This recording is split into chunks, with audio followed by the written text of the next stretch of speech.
Hello and welcome to D6 Tricks. This is the new tabletop focus channel run by me, Alex Beckham, known from such things as Man on the Internet. Should be pretty fun. Currently, I am joined here by Atwas. Hello, that is I. You may know me from things such as starring in things on Man on the Internet. Also, I do other tabletop on the side. Maybe. Imagine that a whole bunch of nerds also like tabletop RPGs. Wow.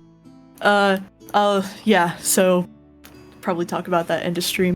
But yeah, no, I'm really excited to be here, being on an inaugural stream. Ooh, feel honored. So crazy. Wow. So, in this inaugural stream, we're going to be looking at and discussing some homebrew. You might not know this, but I like to run games that don't exactly follow the official Forgotten Realms lore or the official Forgotten Realms D&D mechanics because I can't memorize all that shit. There's 10 towns somewhere, I think? Shrug? The owl god is bad? I don't know. Elminster? That weird guy who's we're not gonna go into Elminster canon. That gets weird. We're not talking about Elminster. People want Riceland in it, and he's not even from the Forgotten Realms! Oh my god. Also, hey, thank you Well, it's okay, for the follow. Spelljammer's coming out. Oh yeah, Spelljammer's let's go. One day. Me have been clawing at my desk for 5+ years now, being like, Spelljammer, please. It's only my favorite, coolest setting. I mean, I guess Dark Sun's pretty cool too, but like... Dark Sun's also nice. Thank you for the follow. Alright. Also, unfortunately, Atlas's internet is bad today, so they may be hopping in and out, and it'll be just me to entertain you. Yeah, sorry about that. It shouldn't be too rough. It wasn't rough earlier, but we'll see how the bandwidth goes. We will see indeed. Anyway, today we're going to be looking at 3 homebrew classes from Mage Hand Press. The link is in pure white text on the bottom near my logo. And these classes will be the Warden, the Warmage, and the Witch, each of which is designed to fill a niche that the regular classes currently don't do quite so well. So for the Warden, it talks about the problem, hey, so if you want to tank in 5th edition, there's really one option, and it's the Sentinel feat, because otherwise there's nothing stopping everyone from just going right past the heavily armored paladin and punching the wizard straight in the face. Which, I mean, to be fair, I'm pretty sure the majority of us, if we met a wizard in real life, like, that would be a pretty up there course of action. Yeah. But definitely. Just in general, always try to hit the wizard. It is always morally correct to hurt the wizard. Always, listen. Especially, get to higher levels, you always focus the spellcaster. Always. Always focus the spellcaster, and if you are the spellcaster, get the fuck back! God, thank you. Yeah. God, for more information on why you should get the fuck back if you're the spellcaster, see Fallen Empires.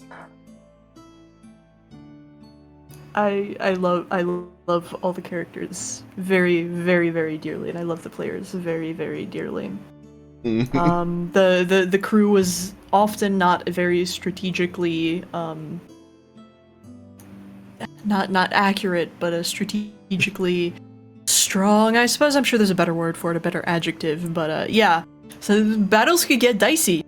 Very fun drama-wise, but battles could get dicey.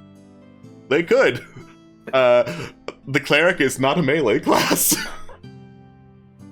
Unless you choose the specific variety of cleric that is meant to be a melee. Slap.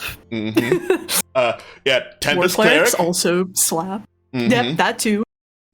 Tempest cleric, yeah, Tempest cleric is made to go in and just electrocute people. In the meantime, here are Yeah. here are the credits you can look at in the tiny version of the screen. I would just want to show the amazing people who made the Warden, which we're looking at first. And the Warden here has a lot of subclasses. See, you love to see it. yeah, Mage Hand Press goes full ham on subclasses. And for the Warden in particular, because the Warden is a martial class, they have alternate class features too, just in case you look at all this ability to tank and think, what if there was a variant of it if you come from Pathfinder or something like that? If you come from Pathfinder, by the way, get out. Hey, I've heard that 2E is actually really good.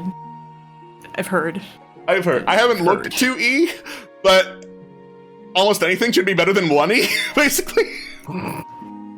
Listen, there are 2 parentheses. There are 2.5 parentheses 2.5 TTRPG systems that are at my local bookstore, and they are 5E, Pathfinder, and like 1 Call of Cthulhu book. 1 Call of Cthulhu. Amazing. So basically, the concept behind the Warden is you stand tall, a whole bunch of goblins will attack you, and you're like, bitch, I'm the tank! And you will take a whole lot of damage. And this is, in fact, the first homebrew class I've seen with Constitution being the highest recommended score rather than anything to deal damage, because again, you're the tank. Don't dump Con if you're trying to tank. Don't dump Con if you're trying to tank. Don't dump Con in general, honestly. Yeah, speaking, never dump Con. At no point should you dump Con. And if you do, just don't be surprised. Yeah. At what? Just don't be surprised. Fuck around and find out. See what happens. Oh, we findin'. Mm-hmm. I really like just kind of looking at some of the features. I always love it when new fighting styles get implemented, because I think that's such a cool little feature, even if everyone is a great weapon fighting champion fighter, variant human, etc. Yeah. But like crippling is particularly cool. I mean, that's basically it's close to the one Vengeance Paladin ability, which is neato. It is, yeah. Attack one. Yeah. Like anything that will slow down the opponent, that also does help for tanking. Like, where do you think you're going is just as much a tank ability as getting in their face and making sure they hit you and not the wizard. Here's a fun fact, class, chat, yes. Yeah.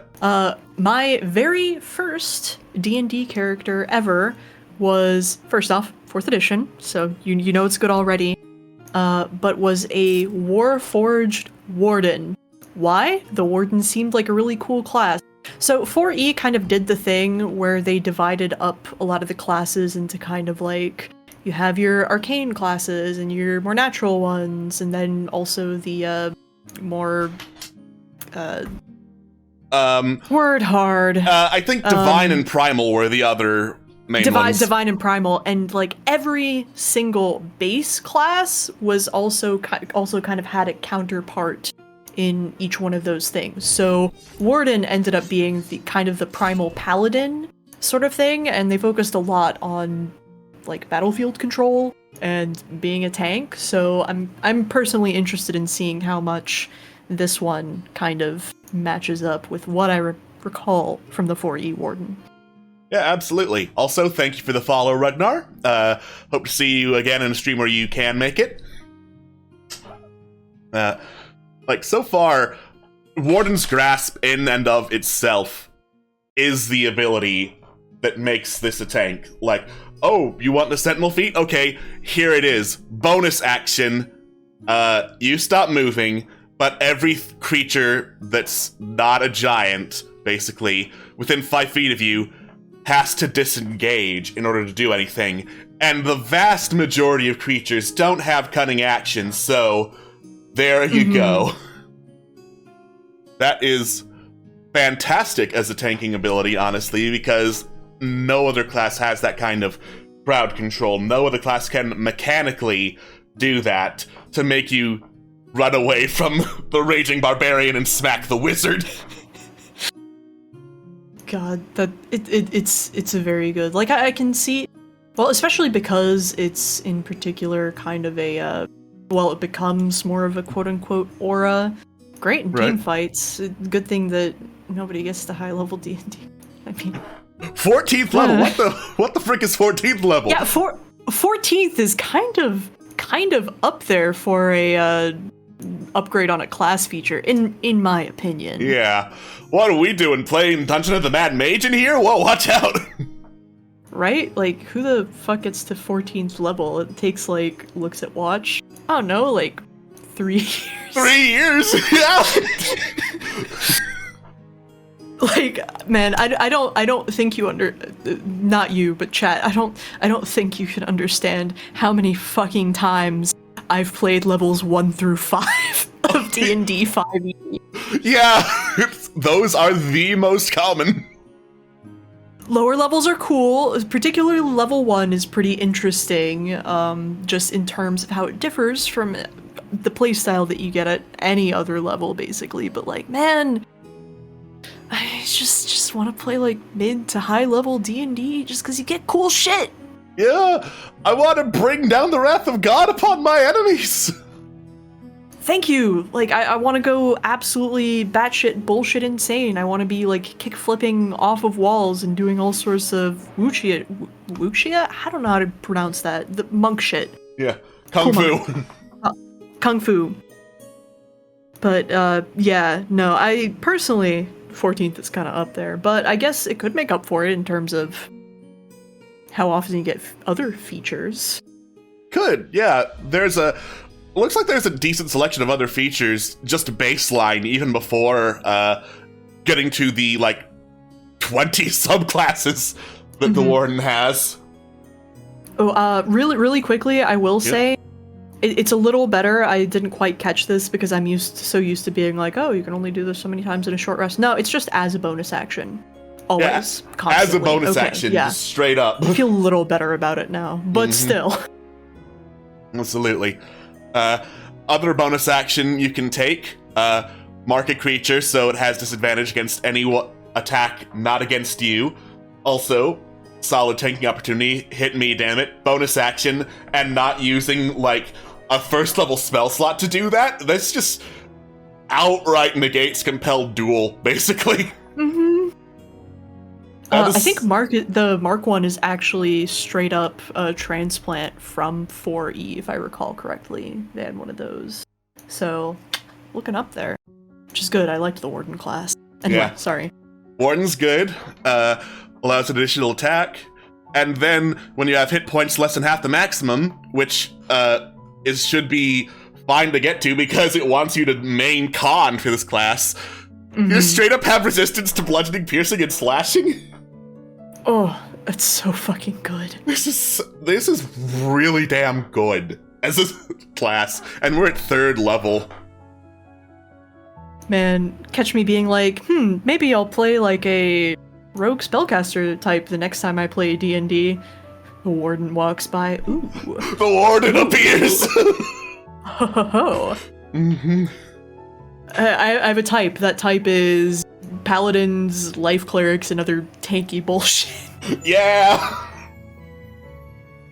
Just straight up walk right on, I will never die. Catch the mage running into battle anyway. I think not. No.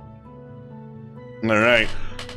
Oh, chat saying, big brain play, dump your Warden for a melee attack using con. Oh man. Beautiful. Amazing. Just think of the cheese potential. Right. Fucking love to see it. Yeah. Like a standard 2 attack class, as most martial classes are. And then Sentinel Step and Sentinel Soul definitely are reflecting like the primal origin of the original 4E class. Just straight up carry more shit.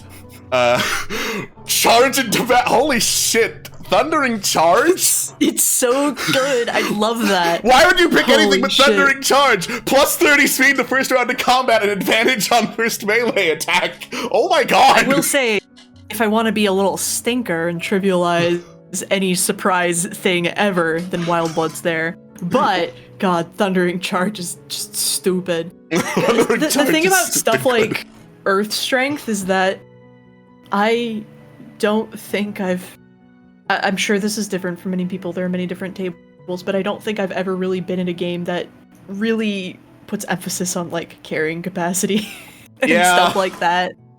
Yeah, like here's a feature, look at it, it's an additional feature, you totally use it, kid. Like, I might use carrying capacity for, like, Legend of the Wildlands, if only because, like, if you're carrying the Ark of the Covenant to a town, then it's gonna be heavy, so...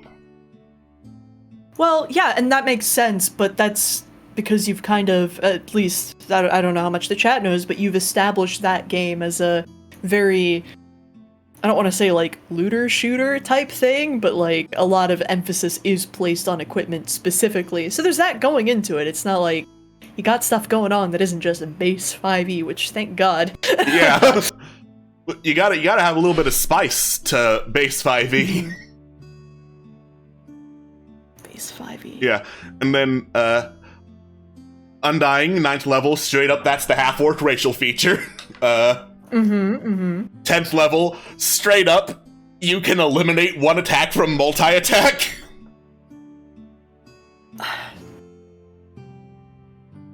Hey Alex, if you ever have me in a game again, time for me to play Warden. Time for me to play Warden. Be an asshole. Just be an absolute dick. Hey, they nerfed pack tactics, so I have to get my jollies in somehow. Yeah! They took pack tactics away from me. Pack tactics away. It's fine. It was fucking stupid anyway. Especially in the mid nerf where it was like, oh, you don't actually have a -2 to strength.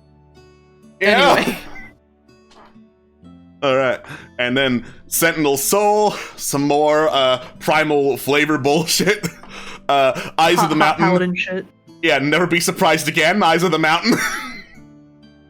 Tremor Sense is cool. It's so fucking cool. It's awesome. Hidden or invisible creatures within 30 feet. That's also wait. Yep. Advantage on con saves. Oh, just advantage on con saves. Oh man. I just love this. I love never being hit or going Never be down. surprised again.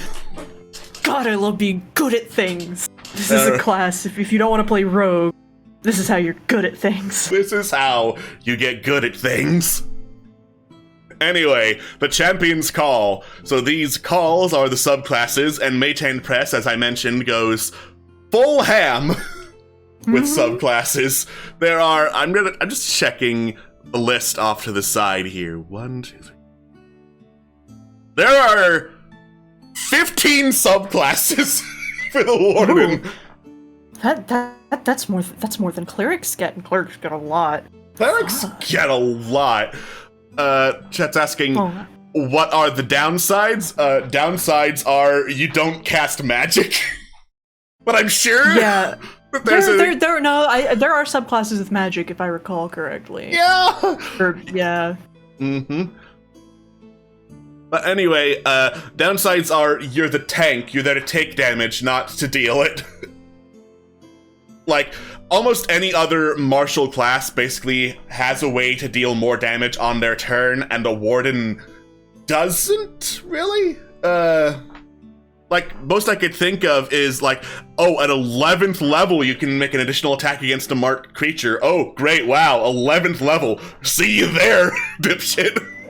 Yeah, exactly. I mean, you can't go supernova, but, like, I feel like I've encountered a lot of people who want to play a protector class in D&D, and I feel like that niche has really been lacking, hence Warden. Like you can kind of get there with, like you said, Sentinel and Paladin and stuff, but this is the juice. This right is there. the big juice. All right, so Blood Wrath Guardian. This is basically the barbarian warden, because you fall into a primal battle trance that looks suspiciously like a barbarian rage. You can reaction to have. Yeah. Reaction to have damage against you. Just, at will while you're doing this, on only once per rest, but still at will when you're doing it. This is how you go Nova, never dying. Exactly. Listen, you don't need to increase damage if you can just keep doing it. Yeah. Oh, yeah, like an animal. Oh, this is fucking great. Freaking great. Hunter's Mark? Who cares about Hunter's Mark? Bitch, I can just do this. I can just do it forever. Evasion at 13th level, which is very late to get evasion, but whatever. I mean, that makes sense. You don't want to step on too many toes concerning, like, lighter classes, rogues, and shit. For sure.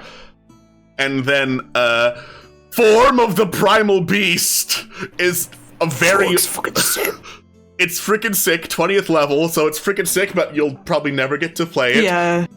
Metal as Hell, which is, I think, going to be a running theme for the, God. for the Champion's Wounded. Calls. Interesting. Wounded. Okay.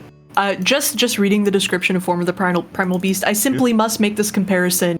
It's like turning into a fucking Bloodborne monster. You're a Bloodborne monster! That's what it reads as. You're just a Bloodborne monster! You're just Vicar Amelia! God, I love this class. Amazing. Alright. The Carrion King! We're already going metal as hell with the next one. Rat King? Rat King? You defend the spiders. Like, when you mark a creature, you send insects after it. When you get hit, insects attack someone. Holy shit. Oh god, the flavor text is so good. Like, just take a moment, chat, and like skim over the flavor text for some of these things. It's just insects swarm its eyes and mouth and crawl on its skin. Love it. God, you just be the grimiest, most disgusting bastard, and that's your class. It's so good. You're just so good. You're just so freaking stinky that you cannot die. You're so infested with fleas. It's just like, okay. Man.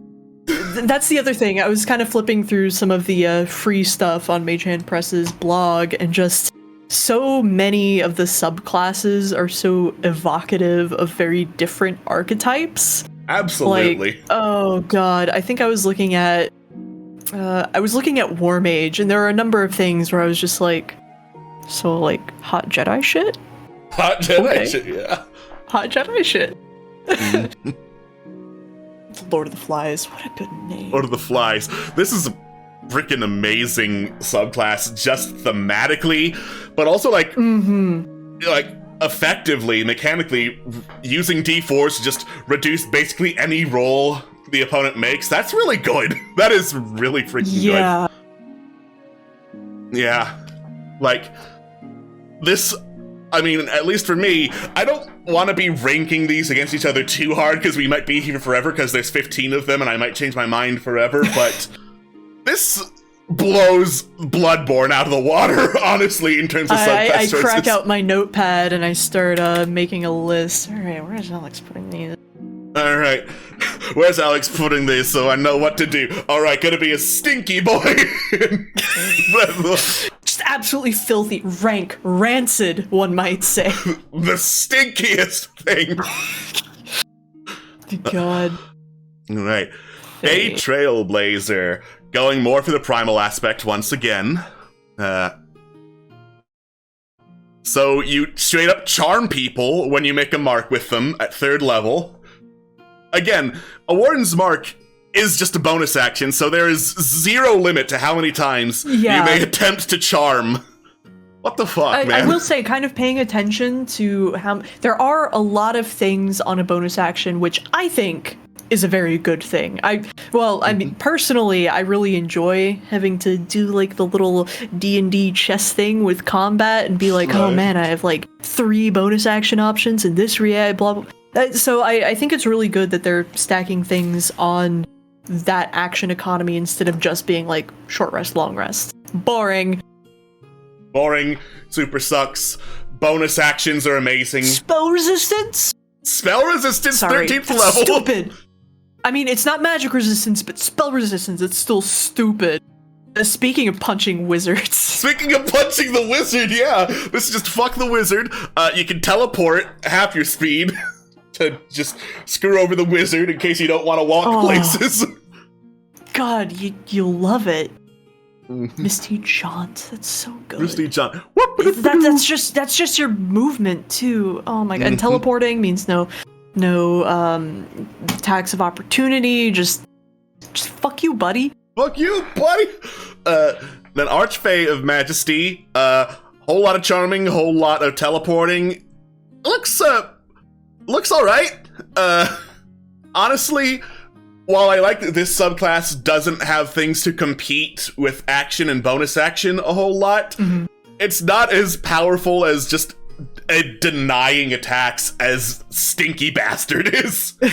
Yeah, I think I'd still probably put it above Champion's Call just because of being able to just leave. I think teleportation's really good, in my opinion. Teleportation is awesome. People can't do crap to teleportation unless specifically they're like that ranger class that shoots you when you teleport. Exactly. And with this one, it's not even a spell. Nobody can counterspell that shit. So you can't counterspell it. You just teleport away and there's nothing you can do. Alright. Then we have the Paladin Warden. Double Paladin. Took a look at Oath of Ancients and said, no, fuck you. We're gonna try and do it better. We're doing it better. Alright. So, you get Bless. You get Spirit Guardians. Oh my god. Oh my god, that's so stupid. At will Bless, if you give up your mark feature for an ally. Once per rest Spirit Guardians. Constitution save against any spell or magical effect. Disgusting. Wait, Bless is... Hold on. Bless is an action. You just get Bless bonus action. Bless bonus action? Bless bonus plus on that. Fuck. Yeah. So, and then 20th level, bonus action regeneration on you. Filthy. I will say, I'm a little confession, I kind of don't factor in 20th level abilities. Yeah, I'm not factoring in all 20th level for any of these because you'll never get to use them. 13th level maybe, because there are campaigns technically that go up to 13th level. But like, this is a really good one. Holy Allies sucks. Oh my god. Holy Ally. Yeah. 1 Spirit Guardians per day. Cool. I mean, without a spell slot, well, Spirit Guardians is a level 3. 3 spell. Yeah, but so at 6th level, you could be teleporting and you could be throwing bees at someone, so... Well, I guess my main thing is they would be on like a quartercaster spell progression, right? Like quartercaster, because I don't think we've gotten to any actual caster classes here. Yeah, well, I mean, it uses a spell slot, so presumably, but yeah, I'm gonna do a little Google on this. A little bit of Googling that. Then we got Grey Watchman, the Battlemaster Fighter Warden. Yeah, so straight up, you get maneuvers, you get a battle die. That's definitely not the maneuver die. Definitely not. Don't worry about it, it's fine. Don't worry about it. Yeah. And then any creature within the area of your Don't Move aura gets +1 to armor class and saving throws, which is fine. Nice. Sorry, really quick addendum because I did Google it. 6th level, quartercasters don't have 3rd level spell slots, so I guess there's that. But yeah, still. That is fair enough. Totally not Battlemaster. Totally not Battlemaster. Totally not Battlemaster. +1 to AC. Nice, but fine. Yeah. Erecting defensive fortification. Okay. Oh, cover rules. I love the idea of cover rules. People don't necessarily look at them unless they're being a stinky little munchkin like me. Could this potentially cause come just have cover, touch my little forefingers together like, be nice to me. I'm trying to be strategic. Battle dice, D10s. I don't, off the top of my head, Battlemaster, that increases as well, correct? It does, yeah. Okay. Alright. And then, Metal, which is evasion, but for con saves, which is cool. There are way more deck saves than there are con saves ever, so it's fine. Unbreakable Sentinel! +2 bonus to armor class, regain battle die, 2 reactions per turn, which is cool, but it's a 20th level feature, so... Yeah. I will say, fucking a minute of every time you hit a creature, you regain a die, you multi-attack, it just writes itself. Huh. Just keep on using all of these maneuvers all the time. Yeah, it is for a minute, but this is the 20th level bullshit we love to see. One day. Hey, Alex, what do you think, just spitballing, like, in the future, do you ever see yourself running, like, a mid to high level campaign, ever asking for a friend? I would consider it. I would have to find I would have to find a setting that works for high-level bullshit, because, if you're gonna be doing high-level bullshit, sure, you could beat the shit out of a bunch of goblins, but you could also be going down into Acheron to beat the shit out of McLubiot, so... God, you're so... consider... Pyramid of Bullshit. The Pyramid of Bullshit, yes! I love that concept so much. I'm so... I don't want to say upset, but man... that was so cool. I could, at someday put together the Pyramid of Bullshit made to absolutely slaughter everyone who comes in here. Yeah, just, fucking go straight up, 1E on people, straight up Gary Gygax nonsense, and be like, okay, kids, learn what your level 20 does, you're gonna need it. Alright. Oh, you didn't disbelieve the wallpaper, so you die. Okay, maybe not that much, but... Maybe not that much, first edition. First edition was made for a very different kind of player. Well, yeah, because if you go into, the history of war... not gonna go into the history of war games. Nobody wants to hear that but you and me. No one. So, maneuvers, Avenging Strike. Basically, that's Sentinel, but hey, hit me instead. Plus damage. Plus damage, yeah. Bull's Charge, bonus action. So, bonus action chess. You gotta push people. You gotta push people. Yeah. Bulwark, just straight up remove some damage. Nice. That is really nice, especially if you're surrounded, which, any creature you mark is going to be within that 5 feet of you, so that is pretty clutch. Oh, Cleave, though. Cleave is awesome. Huh. Yeah. Because isn't there an optional rule for, actual cleaving, quote-unquote, in the DMG, was it, maybe? I'm sure there might be. I would not be able to find it off the top of my head. Yeah. My internet's kind of fucked, so I'm having trouble Googling things, unfortunately, but this move 15 feet and make an additional melee, but you love to see it. You love to see it. Great for breaking the horde. Yeah. Disarming Strike, that's a fighter thing. Heel Cutter, reduce someone's speed to 0. Yes. Yes. Now, that's Sentinel. That's a Sentinel feat, baby! Yeah. Reckless attack, barbarian. Why would you use this if you're the battle master? Then skull bash, no reactions, just in case. That seems like more situational. So like, I'm sorry, wizard. Were you trying to go somewhere? Yeah, listen, you dipshit wizard. Yeah, bash, can't take reactions. How about you back away from melee, wizard? Mm-hmm. That's when the entire party, like all fucking like 4 or 5 of you, are finally surrounded the big bad. They're on their last ropes, fucking skull bash that bitch. Opportunity attack time. Mm-hmm. Alright. And then staggering blow. Just disadvantage to the next attack plus damage. These are some pretty good maneuvers. And reckless assault.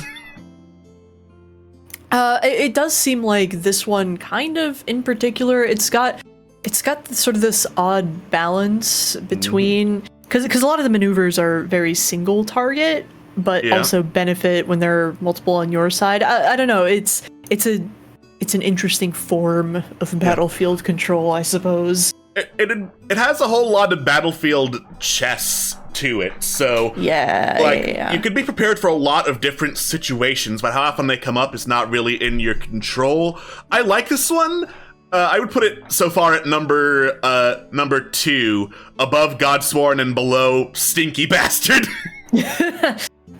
Really quickly, I might have missed this, but you're only allowed to take a certain amount of maneuvers? Question mark. Looks like you learned 3 of your choice, and then that's pretty 2 additional. Yeah, 2 additional at 6 maybe? and 13, so 7 out of them. Nice. And there's 1, 2, 3, 4, 5, 6, 7, 8. So just take all of them except reckless assault at 13th level. Hey, buddy, you want access to the Battlemaster list? You want the Battlemaster list? All right. Going back to Metal as Hell for the Warden, we've got the Hellkeeper. All right. Double your proficiency bonus for intimidation to any creature that's restrained. This is a flavor text ability. Ooh, it so is. This is the most flavor text ability I've ever seen. And then, just straight up, bonus action Warden's Grasp, 1d6 fire damage. Fire damage is very commonly resistant, but just straight up free fire damage in a bonus action, I'll take it. Absolutely, I'll take it. It's kind of like Eldritch Blast type shit, you know? Mm-hmm. Right. Mark a creature, also free fire damage, I'll take it. Evasion again. A lot of these subclasses get evasion. Yeah, it's pretty nice because, like, I mean, AC tank can only tank things that, hit AC, so... Yeah. And then more and more fire damage. All in all, this is definitely a flavor subclass if you want to be an edgy boy. It's very rote. It's kind of your middle of the road subclass. Yeah. This is your tiefling with the tits out. Yeah. Yeah. I am guard against the flames of hell using my own power. I am the Ghost Rider. You will not evade my spiky chains. When I restrain you, you will be intimidated. I forgot that Ghost Rider existed for a while, but no longer do I live in that world. I live in the world that I remember. I'm here to remind you that the Ghost Rider exists. Well, in that case, I'm reminding you that creepy CGI Beowulf exists. That's come up like 4 times. God.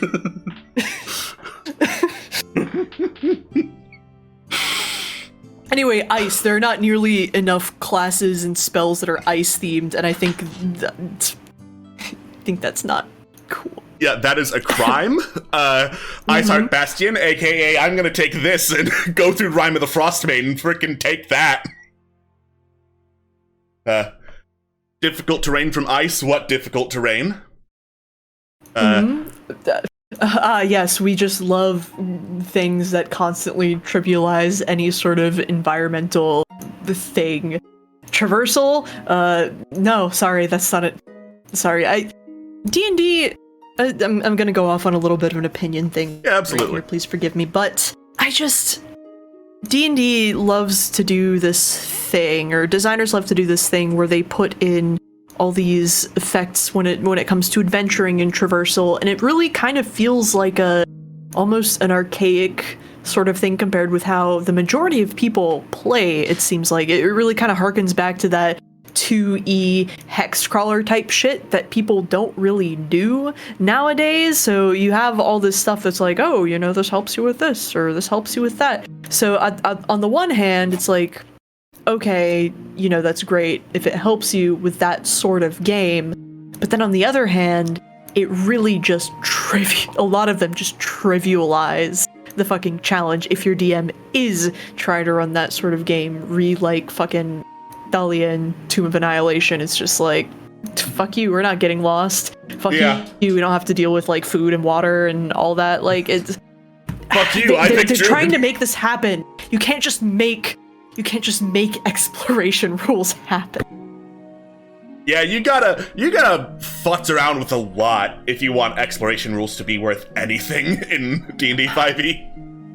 Have you taken a look at a lot of, because I know Rime the Frostmaiden did add some stuff when it came to exploration. Have you looked into that any? Do you have opinions on that? I don't actually have Rime of the Frostmaiden. I know vaguely what happens in Rime of the Frostmaiden, but I think, I do remember reading that they tried to make travel actually dangerous because you're in buttfuck nowhere, Alaska. Yeah. Yeah. But yeah. Anyway, Icy Grasp. Icy Grasp. Temporary hit points. Always nice. Yeah. Like, you should have at least like a +3, a +4 if you're at 3rd level. So 3 hit points with a class that reduces damage. That's really nice. Yeah. Then you get North Wind. Which, like, 100 foot long? Oh, that's 100 like foot line. 4 times your average battle map. Yeah! Yeah, that's like disgusting. That's lightning bolt length, I think. Yeah, I was about to say that's like better than fucking lightning bolt or the lightning breath weapon. That's nonsense. That's not better per se, but like equivalent, and that's nonsense at 6th level. I mean, I guess 6th level is kind of like middling, but like on a short rest. Short? Okay, yeah, no, that's bullshit. That's busted. Yeah, that is crazy. Then we got metal, which is again evasion for con saves. Form of the old Hoarfrost. God, you should. He's metal. The tornado. Level 20 names. 8d6. It's just nothing but transformations. Each 20th level has been like a ubiquitous type of, you have ascended to your this is your final form. This is your final form. So, North Wind is ridiculous. It's so, like, just for that, like, that bumps it up at least a that place bumps it up to high tier. Stupid. This is stupid as fuck. That's so much better than anything Hellkeeper has to offer. Right? And then we get Judge Dredd. Love it. Love it. Well, we'll see if we love it. We'll see if we love it. Lawbreakers can never escape your mark. Move up to half your speed whenever a creature within 30 feet of you moves, so Oath of Vengeance. Okay. Yeah. It's nice. Yeah. Interesting, you must end your movement closer than you began. That's actually kind of interesting. Yeah. I think that's a pretty decent limitation of that, in my opinion. I think so too, yeah. Yeah. So then, Astute, advantage on basically insight checks. Hey, fuck you, DM. Fuck you, DM. Mandate, once per short rest, command. Which is Each creature. Each creature you choose. Same command for each target. Yeah. Okay, then that's... I almost didn't see that. I was gonna say that's objectively worse than Spirit Guardians, but each creature... Each creature within 30 feet. You could target, like 10 fucking people or mobs or whatever. Yeah. Oh, that's Yeah, if stupid. you're going into a dungeon, 30 feet is nothing. 30 feet is like at least 5 goblins within that crack. Yeah, fuck. Right. Yeah, no, that's good. Advantage on Charmed and Frightened. Whenever you succeed on a saving throw, caster takes 46 psychic damage. Fuck you, succubus! Okay. I am the law! I am the law! And I'm then... not a dirty cop. Universal axiom, you transform into the law! We become Modron. I am the We now law! live on the plate of order. Exhausted, frightened, grappled, incapacitated, paralyzed, petrified, poisoned, knocked prone, restrained, or stunned. That's stupid. All saving throws. That's monk. Yeah. And you can use mandate at will. What the fuck? I Not am counting the it, law! obviously. So, And what is the law? What I fucking say. yeah. So 20th level. So you're probably not gonna get it, but this is some hilarious 20th level bullshit if you're just tanking. That's the kind of 20th level shit that you're like in those like class building guides. They're like, maybe you shouldn't multi-class if you take this subclass. Yeah. 20th level has to have something real good to make you not multi-class, and Universal Axiom is real good. I am the law! So, I'll put this pretty high tier, like, up next to Stinky Boy, just because I am the law is also very funny to think It about. really is. It's like fucking... This is... Finally, you can become Judge Dredd. Finally. Finally, you Judge Dredd! Finally, your time has come. The wizard, Warden. Just straight up, you're the wizard now. Alright. Alright, so, 2 cantrips, quartercaster, spell progression, 2 spells must be abjuration or evocation. So blah blah blah, spellcasting rules. Pretty sure if you play D&D, you know basic spellcasting rules. Any creature marked by you subtracts 1d4 from saving throws, so just straight up Bane. Nice. Oh my god. 6th level. When you place your Warden's mark on a creature, you may teleport the creature to an unoccupied space within 5 feet of you. It's on a short rest, but still, get over here as an ability. That's real nice on just a bonus action. You get spell resistance, and then I am the books! So when you cast a spell, you get 15 temporary hit points, which is a lot, but again, 20th level. Bonus action cantrips, disadvantage on saving throws.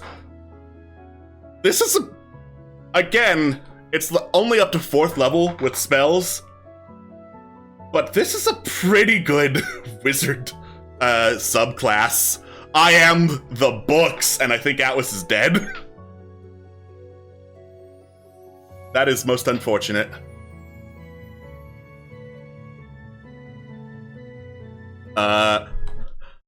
So, while not as inherently funny as I am the law, this is still pretty good subclass. I'd say one of the better wizard subclasses I've seen. Like, I would take this over Eldritch Knight, honestly. So, yeah, I like spellclasses, not spellclasses. I like subclasses I've seen so far. Hellkeeper sucks more and more that I look at it. But I am the law is great. I am the stinky is great. Godsworn, really nice. And then I think this next one is, oh yeah, the vampire tank. because vampires are stupid tanky in D&D. You get Dark Vision and then Devil's Sight. This is definitely a flavor ability, but also you can just tell your DM, I have Dark Vision! I have Dark Vision! I definitely get Dark Vision. Marked for Death. If you deal damage to a creature you've marked, its remaining hit points are lower than the damage you dealt with it. The marked creature instead drops to 0 hit points. Wait. So, I'm trying to figure out how Marked for Death works. If its remaining hit points are lower than the damage, it instead drops to 0 hit points. So basically, if you hit a creature and deal more damage than its current hit points, it drops to 0 hit points. Is this not just how dealing damage works? Is that not how it works? Oh, wait, no, I'm reading the order of operations wrong. Like, if a creature has 9 damage and you deal 9 health and you deal 5 damage, and then after you deal 5 damage, it has 4 hit points, then it drops to 0 hit points, I think. Okay, that's a little bit better, okay. Yeah, as opposed to, if you deal 7 damage, then the goblin at 4 hit points dies, which I think goblins are supposed to do that with every class if you deal more damage than it has health left.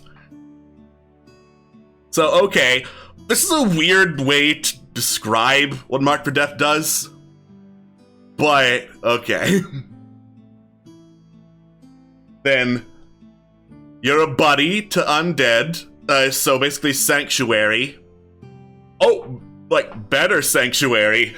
If a zombie tries to attack you and then fails, it becomes your friend.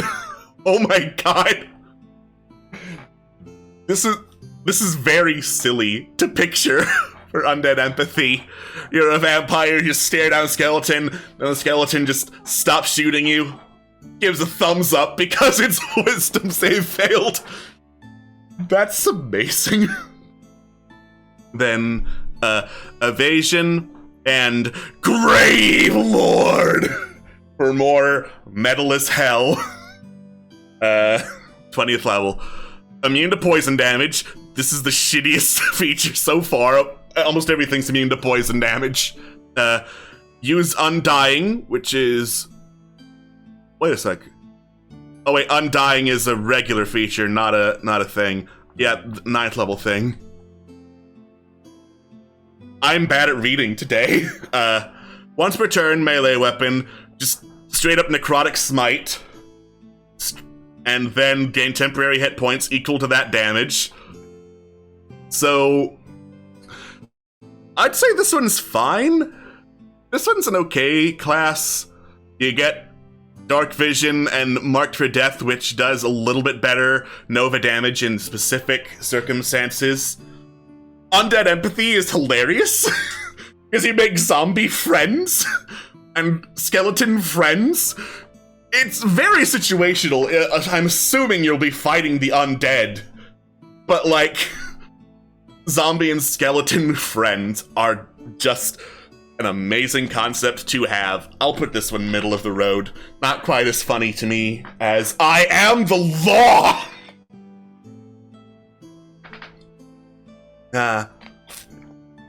Then we've got the... Alright. So, later, Anathema, we will continue looking through the shenanigans. We've got the Druid subclass. Yeah, we thought, oh, well, this one was a Wizard subclass before? No, you get 2 subclasses. You get a Druid subclass! Basically, same exact specifications as a Wizard, except with a spell class restrictions of Abjuration and Evocation, not here for Druid, because... Oh, it's Evocation and Transmutation. I was looking at the wrong thing entirely.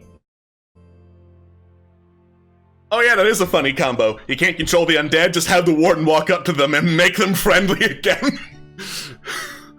Freaking amazing. Alright. So, Soul Blood.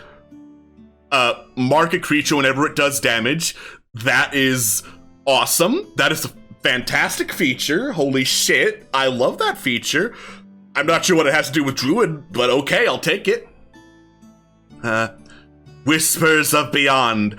Consult the spirits to gain advantage on intelligence and wisdom check if you think about it real hard. That's a flavor text thing if I've seen one. Unshakable, which is the Constitution save against spell or magical effect, which is really good. I would definitely take this as a Warden over Evasion, so that puts Soul Blood Shaman up there for me.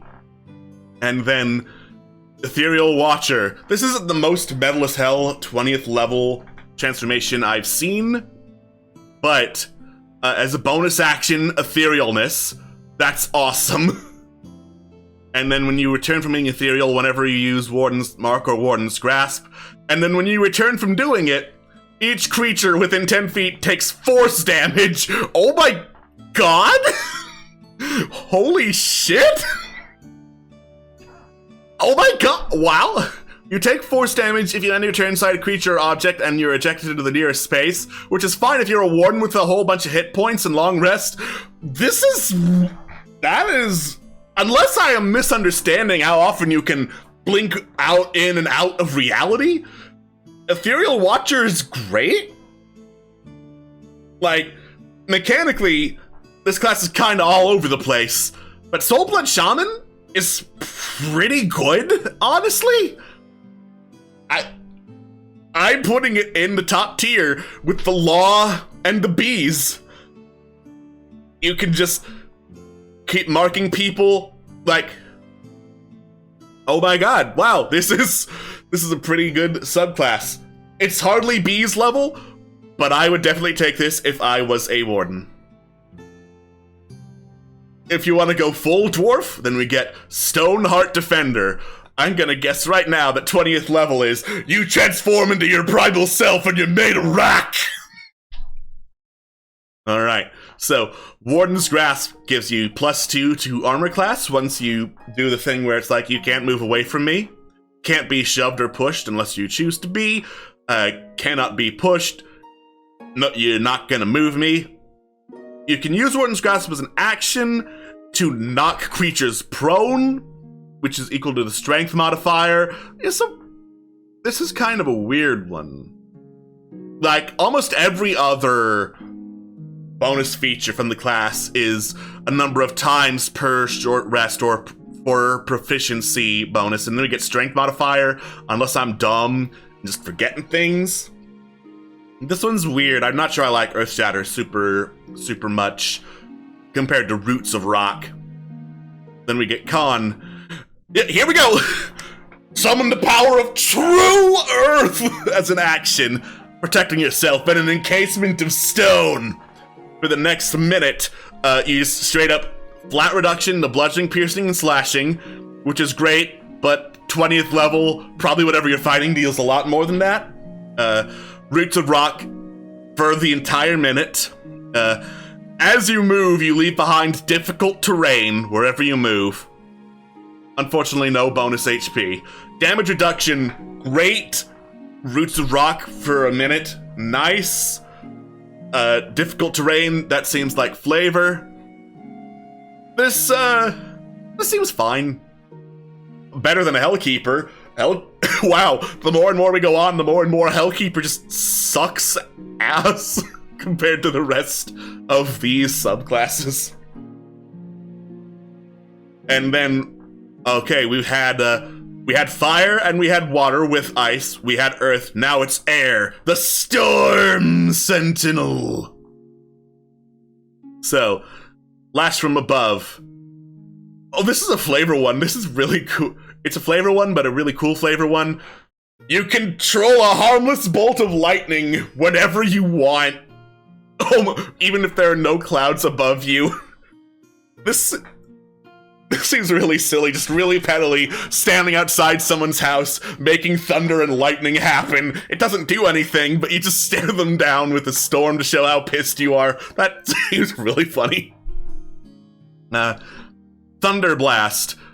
Area of effect, melee attacks against creatures you marked. That's pretty good, but again, pretty situational. What are the chances all the goblins are gonna group up right next to each other in perfect fireball range for the wizard, who, if they're doing their job, is behind you? Static Burst. Each creature affected can't take reactions. So that's pretty nice. No reaction for you. You're sticking with me. Evasion. So many evasions. It's either evasion, metal, or the unshakable at 13th level always. And then what do you transform into? Oh, you have a flight speed that doesn't require transformation. And then you imbue your body with the power of the storm to double flight speed and cast Call Lightning as a bonus action. And then keep doing it as a bonus action. I don't know why, I'm just picturing the Stormlord to be the single pettiest subclass out of all of the champions' calls. But just continuing to call lightning and annoy people is a very funny mental image. Kind of like just below, I am the law! So, I like the Storm Sentinel fine. I like it fine, yeah. Verdant Protector, I think, is straight up the original Warden class from what I can remember of the Warden class in 4th edition. You easily find allies among druids. The pinnacle of your power, you will be a tree. Oh boy. I can't wait for the ultimate tree transformation. So, when you mark a creature, the ground it walks on is difficult terrain. That's an awesome mark. Just slow a creature as a bonus action. That's real good. You get stealth, if you didn't have it. And until you move as an action, you can just make stealth and an advantage to stealth happen. Constitution saving throw, which is fine. And then you become a tree! Your AC becomes 20 if it was lower than 20. Why would it be lower than 20 at 20th level? Why would you not take plate armor or have magic armor at that point? For shame. Your attacks have reach, so you're a large tree. And then Warden's Grasp is an action to make an attack against each creature specified. Man, this tree sucks. I am not impressed by the Oak Sentinel 20th level transformation, but Green Mark is really good. And honestly, since you're not getting the 20th level, Green Mark is where I'm putting most of my judgment for this class. So I'd say Verdant Protector, also pretty good. And then there is the Witchbane Hunter, aka fuck you, the wizard, the class. So, you may have advantage against spells of any creature you have marked. Fuck you, the wizard. Disadvantage to concentration. Fuck you, the wizard. And then Eldritch Reflection. You can cast a spell back at the caster, turning the caster into the target once per long rest, but that's pretty nice. Fuck you, the wizard. Spell Resistance. That's the other 13th level thing I forgot. And then Anti-Mage. Bonus action to transform into a breaker of mages, wreathed with anti-magic. For the next minute, you get advantage to attack roll on each of your turns. Whenever you use Grasp, the area becomes an anti-magic field. That is very specialized, way more than Oak Sentinel. But this is the biggest fuck you the wizard I have seen since the Feet Mage Slayer.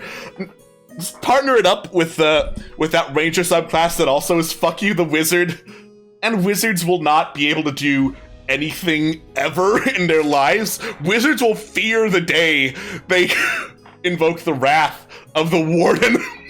There is no wizardry allowed.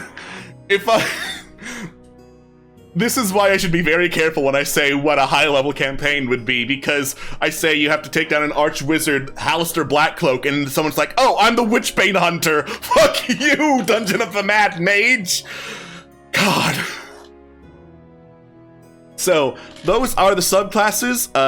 There are alternate class features, but in the interest of, like, not showing the whole PDF and ruining any reason to get the get the PDF from Mage Hand Press, I'm gonna not show those off.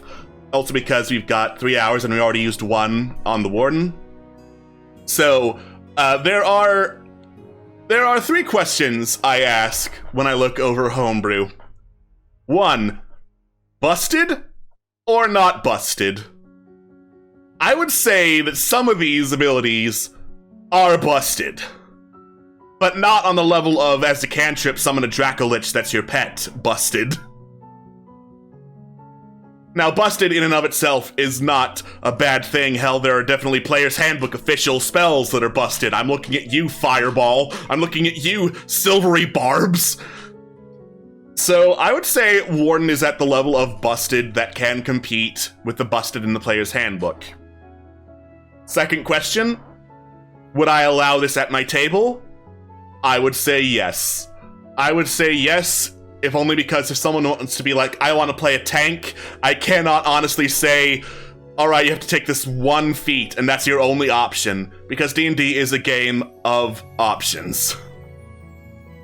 And then, question 3, would I play this class? I am the law! I am the law, motherfucker, and you're gonna listen to me! I'm sure there are many insane combinations you could get out of this tank class, and one that's made to deal damage, to make this just unstoppable melee juggernaut of a Chad.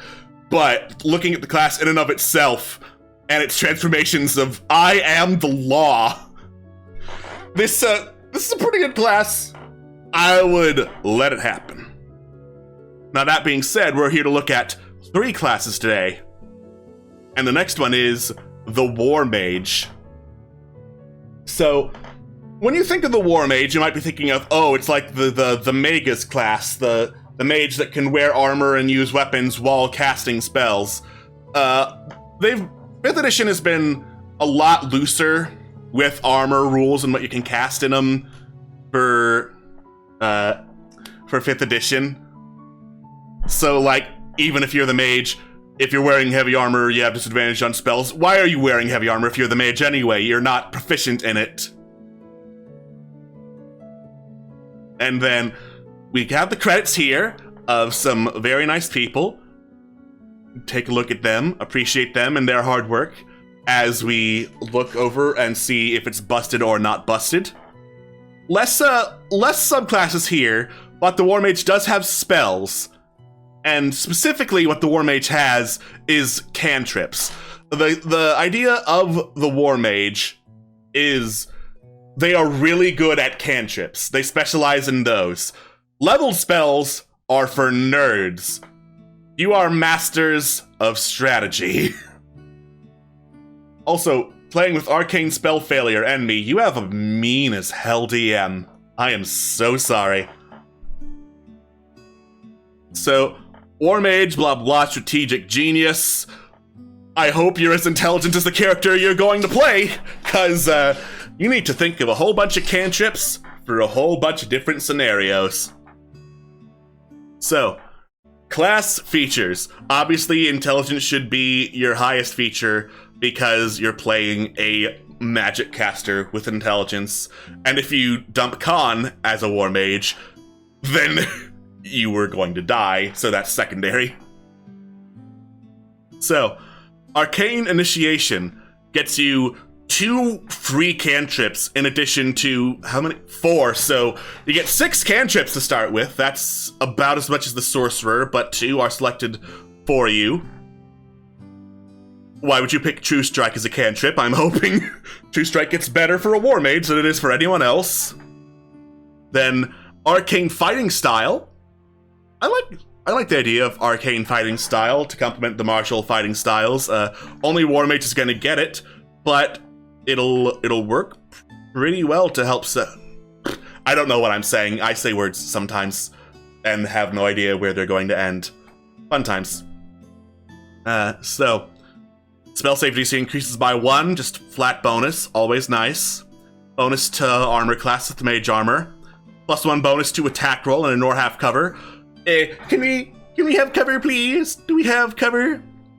When you hit with a melee attack and exceed by more, add proficiency to the damage roll. It's fine. Then Deflector, add proficiency bonus to armor class, causing the attack to miss.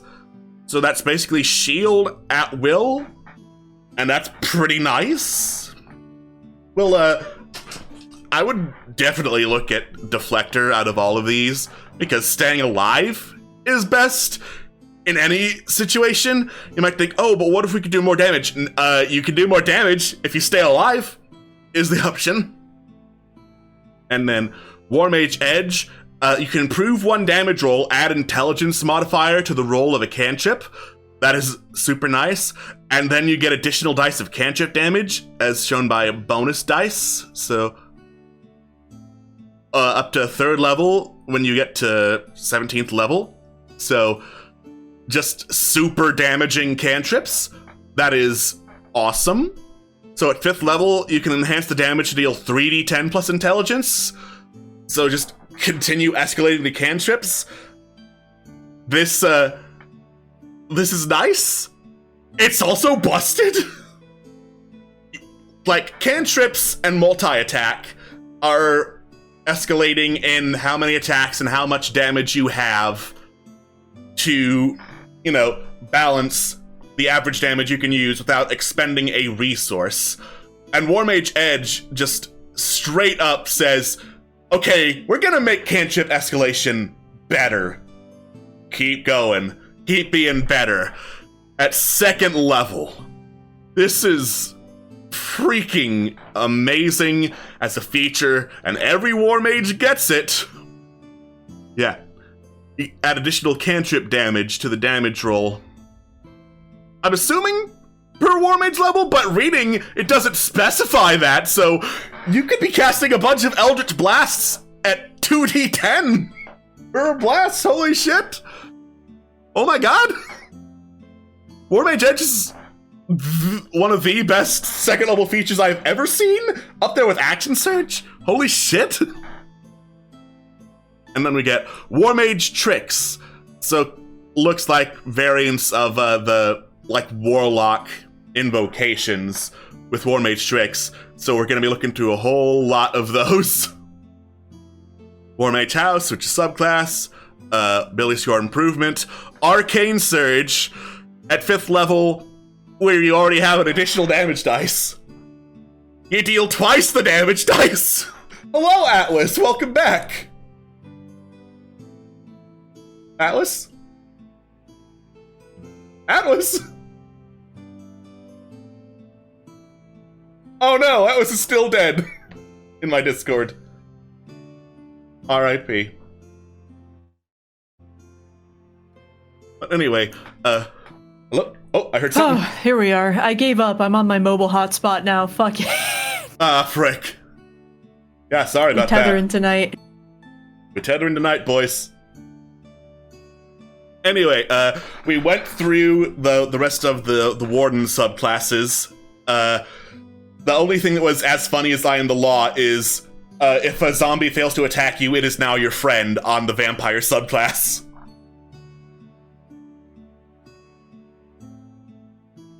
And now we are at Warmage with Arcane Surge, doubling damage dice on a cantrip when you're already boosting damage dice on a cantrip.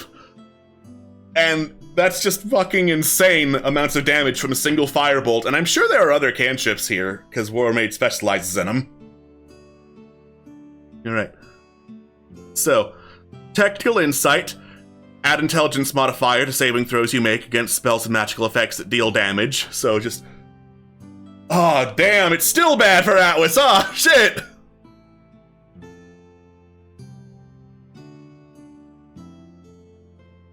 And then Strategic Deflection.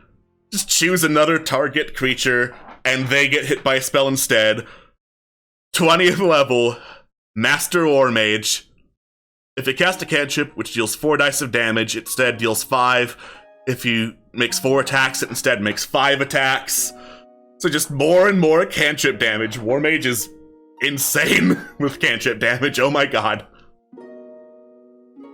Alright. Then, Warmage Tricks. Disengage to whoop whoop whoop away. Whichever Eldritch Blast attack this is to knock creatures back. You can blind people with the light spell. You teleport within 100 feet to switch places. Teleporting is really good, but it's a short rest. You can tell when a creature you're speaking to tells a lie, just at will. Just don't tell a lie, and you'll always know when they're lying. Add intelligence modifier to your AC, which is always going to be real good. Commander Steed, you get the Fine Steed spell, but better. Acid damage reduces AC, really good. Directed momentum, make an unarmed strike against a second target. I'm assuming the House of Lancers boosts unarmed strike. You gain temporary hit points with necrotic and poison. Cryptogram, we will see what cryptogram is when we get to the cantrip list. Fire damage, area of effect. Double cantrip range, which is awesome. Theoretically, though, because most battle maps are like 60 feet at most. What? Yeah. Spare the dying for free. Doesn't impose disadvantage of ranged spell attack. Increase melee spell attack range to 10 feet. Take flexible range. Disgusting. Take flexible range right now with your freaking cantrips. Take it yesterday, thank you very much. Yeah. House of Cards fold. You may cast a shield spell by playing your hand with the House of Cards. I'm assuming there's some bullshit going on there. You're always under the effects of the cheat cantrip, which is just a very... which is a very funny thing to say. Prestidigitation emulates the effects of cantrips that don't deal damage with an Arcana check. Interesting. Has some shenanigan potential. Yeah. Icy cantrip, reduce attack roll. It's fine. When you cast Force Buckler, you may concentrate on for up to 1 minute. These are a bunch of cantrips that are sounding very interesting. Ooh, it legit lets you just ignore concentration, too? Yeah. Always have a plan when engaging the enemy. Attacks during the first round of combat have disadvantage on you. Yes, please. Ooh. If you're the House of Lancers, I guess. Cast command at will. I am the law! I am the law! It just keeps happening! I am the law, motherfucker! Wait, is that just without a limit on how many times you can do that? A day? Yeah. Question mark? No limit! At will! Disgusting! Holy shit!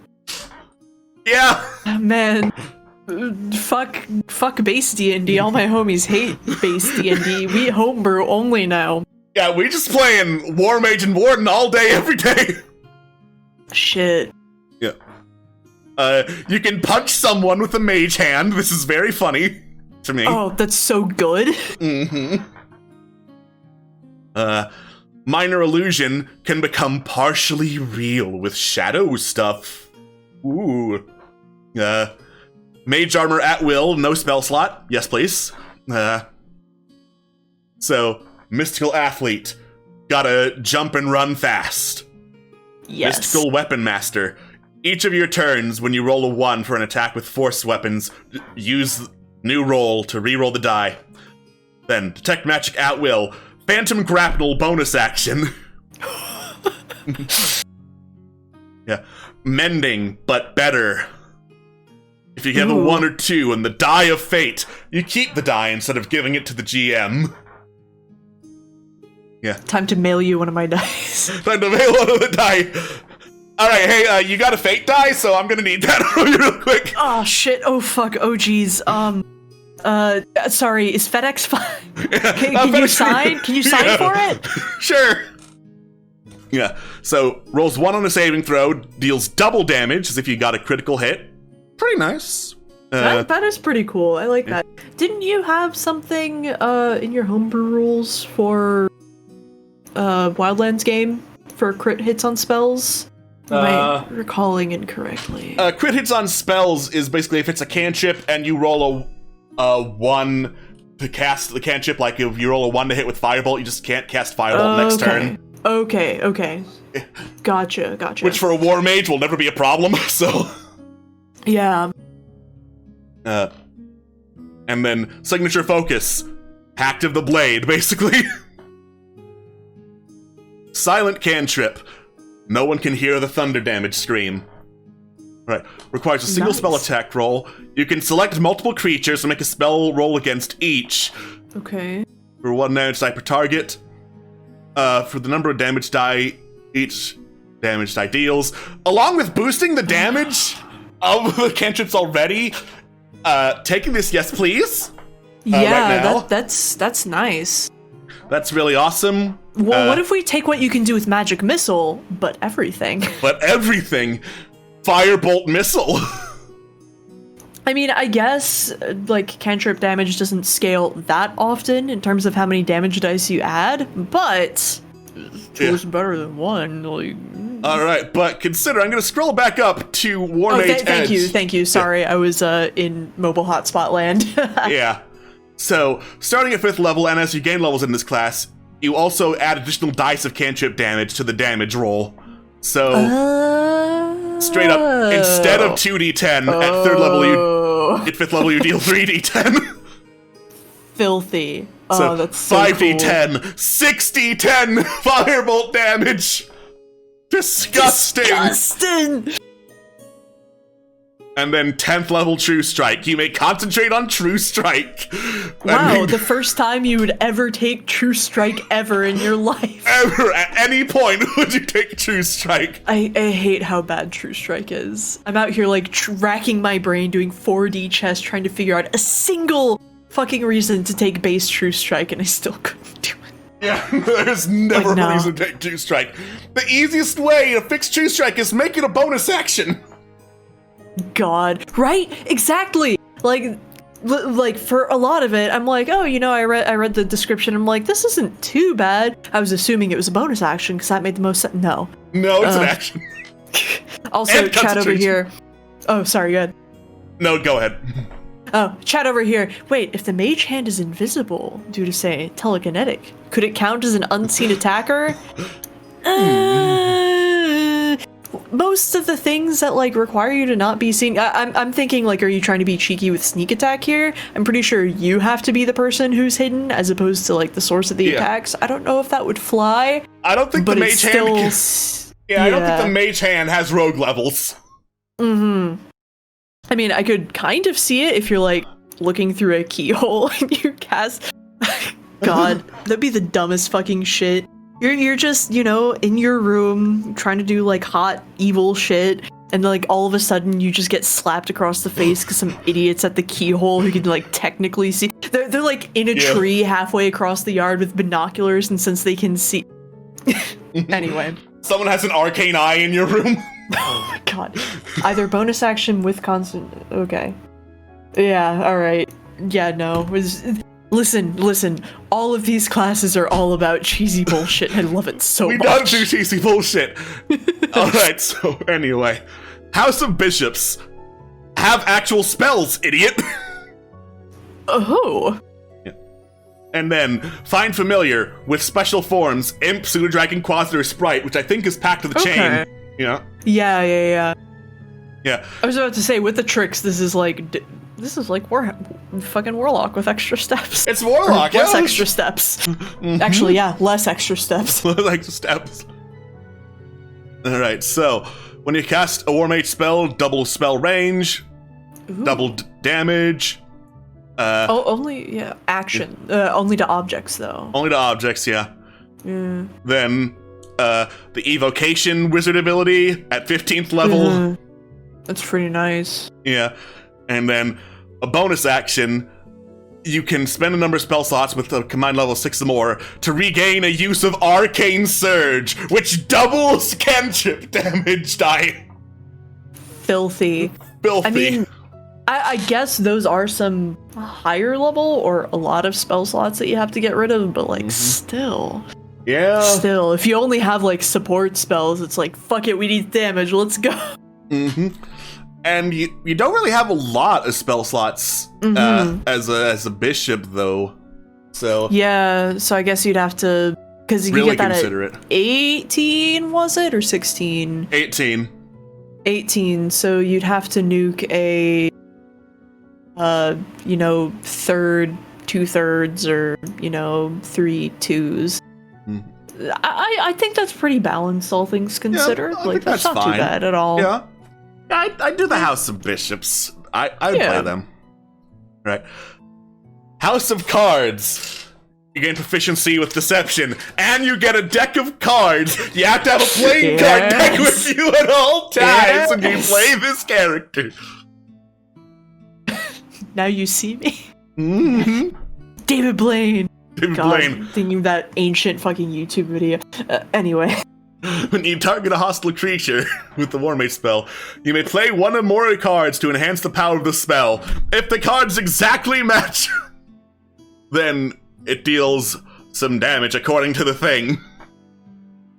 This is very cool. However, as somebody who regularly plays with virtual cards, they do kind of suck. Yeah. Like, trust me, the Forge cards or Foundry, whatever, those are way better than the Roll20 ones, but like, this is an in-person type thing. Okay. Homebrew of the homebrew. House of Cards with a deck of magic things as the focus or whatever. God, that'd be stupid. It's fucking amazing. This is really cool though. Like I love the idea. It's just the sort of logistics from an online point of view. From an online God, point I haven't of played view. IRL D&D ever. Yeah, this seems insane. You can use the bonus action to gain one of the following 3 abilities. You vanish into a safe, endless demi plane until the beginning of your next turn. Fuck off, I'm out! Oh, so it is basically just we put a little deck of magic things in there as a just a little bit of fuck you, I'm out.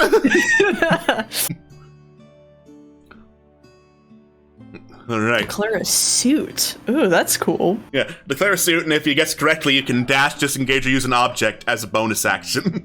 Okay, so I'm not saying this is a person who would ever do this.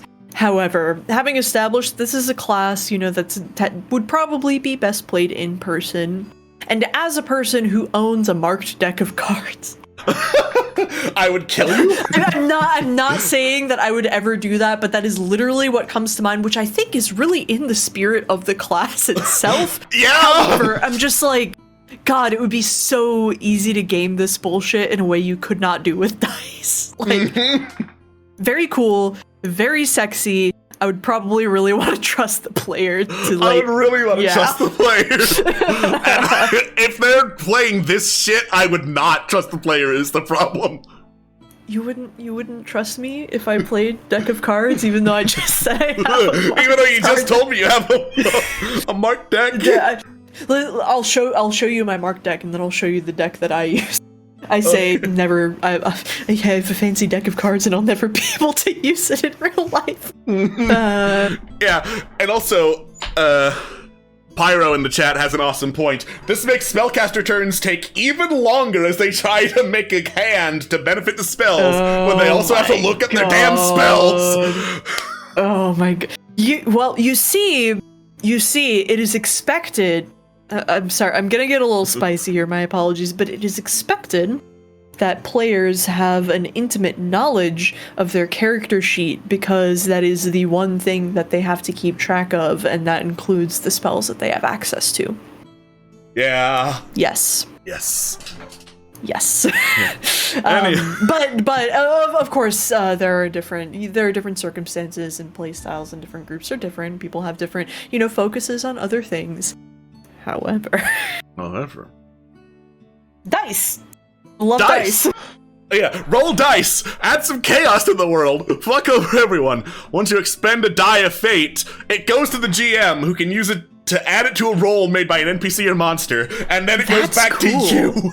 This is an interesting concept. That's really cool. That kind of reminds me, I did with Xander, we did the Achtung Cthulhu Modifius one-shot, which is a 2d20 system by Modifius Entertainment, and there's like an ongoing pool of like, it depends on the system that they're rolling with, but it's like fate points or action points, or threat points, and so it kind of like characters can do stuff to gain that, but also the GM can do stuff to gain that and throw in complications by spending those points. So honestly, I think that sort of give and take is really cool. Yeah, that's an awesome mechanic. Takes time, unless you're in person, in which case you can just like push a die over there. Hey, you'll sign for the FedEx, right? Yeah, absolutely. Just send over the die for me. A drone delivery. God. All right, third level. Roll 2d6. Hope for the best, fuckboy. A 7 statistically. 7 statistically. Which 7 temporary hit points and keep the dice. That's not a bad outcome for the most statistically likely outcome. Lightning bolt, 60 feet, 4d6, and you regain hit points. Damn. Yeah. I mean, I know it's all up to chance, but some of these are just stupid, and some of these are just, we took the wild magic table. We took the wild magic table. Yeah. Looking at you, fireball centered on self. Sorry. Let me clarify. We took the pussy wild magic table. If your wild magic table isn't 1d1000, then you go. If it isn't 1d10,000, where the 10,000 is the nearest star, goes supernova and kills everything, not interested. All right, loaded dice on each of your on each of your turns. You can fucking cheat. Oh, nice. Nice. God. Cheating. The winds of chance follow your die rolls, and then you can invert fate. Or What if I took the lucky feat, which a lot of people exclude? The lucky feat is like the equivalent of commissions going like no furries, no mechs. It's like all feats except for lucky. Yeah. Oh, man. So, roll the bones. You can expend 2 dice of fate as a reaction to make a chaos roll if you just want to go crazy. Okay. And then, hey, DM, I really want to just fuck your shit up. Fuck your shit up? Honestly, like, a lot of the subclasses have kind of been like, fuck you, DM, in my opinion, from what I've been here for. Like, whew. Honestly, yeah, a little bit. A little bit. All right. House of Kings. Oh, hey, it's the Battlemaster Fighter again. We missed you, buddy. As much as it's derivative, I kind of do like the variety of flavor that you can get through, like, the kind of, not to, like, keep going back to 4E, which I only ever played, like, a few sessions of, but, like, going back to that sort of, you have your main groups of archetypes, and then each class has its own class within that archetype. I don't know. I just think it's neat. I think that's cool. It's pretty neat. It's just neat. Yeah. All right. So, fuck you, non-magical difficult terrain. Add intelligence modifier to saving throws and magical effects. All friendly creatures within 10 feet. Pretty good. Bonus action. One hand wield a barbarian. Oh my god. Disgusting. Mm-hmm. And then 18th level, all creatures gain a battle dice. Fucking amazing. Okay. Okay, so they don't get, like, sorry, not maneuvers, TM. Yeah. Legally distinct maneuvers, Legally but maneuvers. still. Mm-hmm. Not, okay, so, yeah, that's not bad. It's not bad. Blitz. So, bonus action. move a piece to some other place. Oh, so it's like there's a battle master thing where you can command another. I think it's called command, maybe. Yeah. So basically, counterattack, frightening strike, add battle die to attack roll of an ally, heal someone, and hold creature in place. This is the most anime shit. Locking blades, grr! I very much respect how close they keep to the theming. It's so good. Like especially with like, even if you're considering like the name of the thing and the ability, it's just it's good. It's good. You know, even if it's a little bit derivative, like put the name in. It's nice. But it's fine. All right. House of Lancers, the monk as a war mage. Your fists are your war mage spells. Oh my god, yes. Oh my god, yes. Let's freaking go. Well, and that's the thing, when we were looking at tricks, I noticed a lot of the Lancer stuff was like increasing range. Increase the range. Yeah. Let's go. The monastic principle of offensive protection. Yeah, okay, bud, you're not fooling anyone. The way of the fist. All right, we get it. The way of the fist. So when you make a melee attack on your turn against a creature you can see, you can lunge up to 15 feet before making the attack. Doesn't provoke opportunity attacks, even if it causes you to travel through the air. So stupid. This is I love this so much. Okay, you said the previous one was anime, but consider this is Naruto. This is just Naruto. God, as someone who was into Naruto for like a while when I was younger, and then went back and finished it when it actually finished, unlike some shonen series from the same time period, God, it's just cool. There's nothing wrong with cool shit, okay? It's just anyway, this is bullshit. I love it. Anyway, this is bullshit. Just use intelligence modifier anytime you would do strength, dexterity, or con. Deflect magical attacks. Increase shock trooper. And then flurry of blows to use 3 different cantrips on a long rest, though. But oh my god. Wait. Okay. Oh, fucking A. Holy shit. This is utterly hilarious, utterly dumb. This is what Muscle Wizard. This is what a Muscle Wizard is. This is Muscle Wizard. This is the dumbest and most busted shit, and I love it. Since I was gone, how busted was everything else that you went through? Not quite as busted as 6th level blow out a cone of cold. The druid spell class was really freaking good. Just like as a reaction, whenever you get hit, you I don't think you even think as a reaction, whenever you get hit, you just mark whoever hit you. That's so fucking stupid. That like kind of ruins the bonus action shit of like having to. Oh my god. Oh, that's just. Oh, why don't I have like 30 bajillion hours in a day so I can play every single subclass? It's such a nonsense. You just play an army of wardens and war mages. Okay, listen. I've already made it like my goal to have a kobold of every single class. Now I have to have like a warden of every single subclass. House of Knights.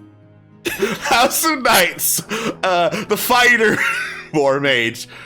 Same exact thing as intercept technique. Same exact thing. God. Except lighter medium armor, but you can also cast mage armor on it. Also, we love, in this house, we love force damage, because it's bullshit, and like, I don't think a single thing resists force damage in the base game of 5e at all. I'm pretty sure not, yeah. Yeah, I think it's like force, and I think maybe a few things resist psychic damage, but definitely not a lot, so not bad at all. Not bad at all. Just straight up summon a force weapon that's magical, 3rd level. Nice. You don't even have to use a spell slot like idiot rogues do with Shadow Blade. Just fucking boom, right Just there. do it, idiot. This is a fucking warlock with less steps. Yeah. Bonus action to make another cantrip attack on a class that boosts cantrip damage. Oh my god. Oh my god. Knight's Ward. So temporary hit points is a bonus action for 1 minute. Short rest. Yeah. Teleport half your movement speed. We've established teleport movement's nice. I mean, it's 15th level, but still. Mm-hmm. And then as an action, just choose 5 creatures and whack them with swords for force damage. You know, Momo should have been a Warmage. Momo should have been a Warmage. Momo should have been a Warmage. This is like all the shit Momo wanted to do, but wasn't able to because rules. Mm-hmm. Like, you know, we bonus action shit and cantrip shit. No, this class and all these subclasses were made for Momo Vol. This is Momo. This is Momo, the class. Thank you. Helmed horrors are immune to force damage. Oh, watch out! Helmed horror coming at you to teach you darn Warmage the thing or two. Thank you, Pyro, for being here and being here to Google shit and be like, yo, check this out. A+, thank you, chat. A+. Oh, and Sulkatesh and Eberron also resistance to force damage because Sulkatesh is busted. God, I've played Eberron a few times, but it's only been for like 1 or 2 sessions each, and Eberron is such a cool... Man, I just want to play my Eberron Null, because Nulls are really cool in Eberron. Eberron's a cool setting. Mm-hmm. Pawns. More base class. So, additional Warmage trick. Additional Warmage cantrip. When you cast a cantrip, you don't provoke opportunity attacks, whether you hit or not. Not bad. I mean, I know in FE at least, you occasionally were kind of lenient when it came to ranged spells and melee range, which I thank you greatly for in retrospect, but like, that's nice. Yeah. Additional arcane fighting style in case deflection isn't the one you choose for whatever reason. Add intelligence to initiative rolls, and then you may replace 1 damage die roll with the maximum possible result. House of Pawns, the basic bitch of Warmage. So have you heard of En Passant? En Passant! Yes, Rooks, because this has nothing to do with Rooks the chess piece and has more to do with Rooks the bird and how it ties into sneaky rogue shit, which it's like a weird like double but also double not pun, and I appreciate that. I do appreciate that, yeah. So, straight up knock spell without making a whole lot of noise. Fuck you, locked doors. As a bonus action, just straight up get advantage on the next spell attack roll. Nice. But it's on a spell, but it's recharged on short rest, or if you use a cantrip to reduce a creature to 0 hit points. So that's nice. Add intelligence to all dexterity checks. Ignore falling damage from 60 feet or more. Subtract 60 feet. As a reaction when you take damage, attacks against you have disadvantage. If you move more than 15 feet, any additional movement doesn't provoke opportunity attacks. Just straight up whoop, whoop, whoop, whoop, whoop, out of there. And then invisibility spell once, targeting self only, doubling speed, and you can make 1 attack without ending the spell.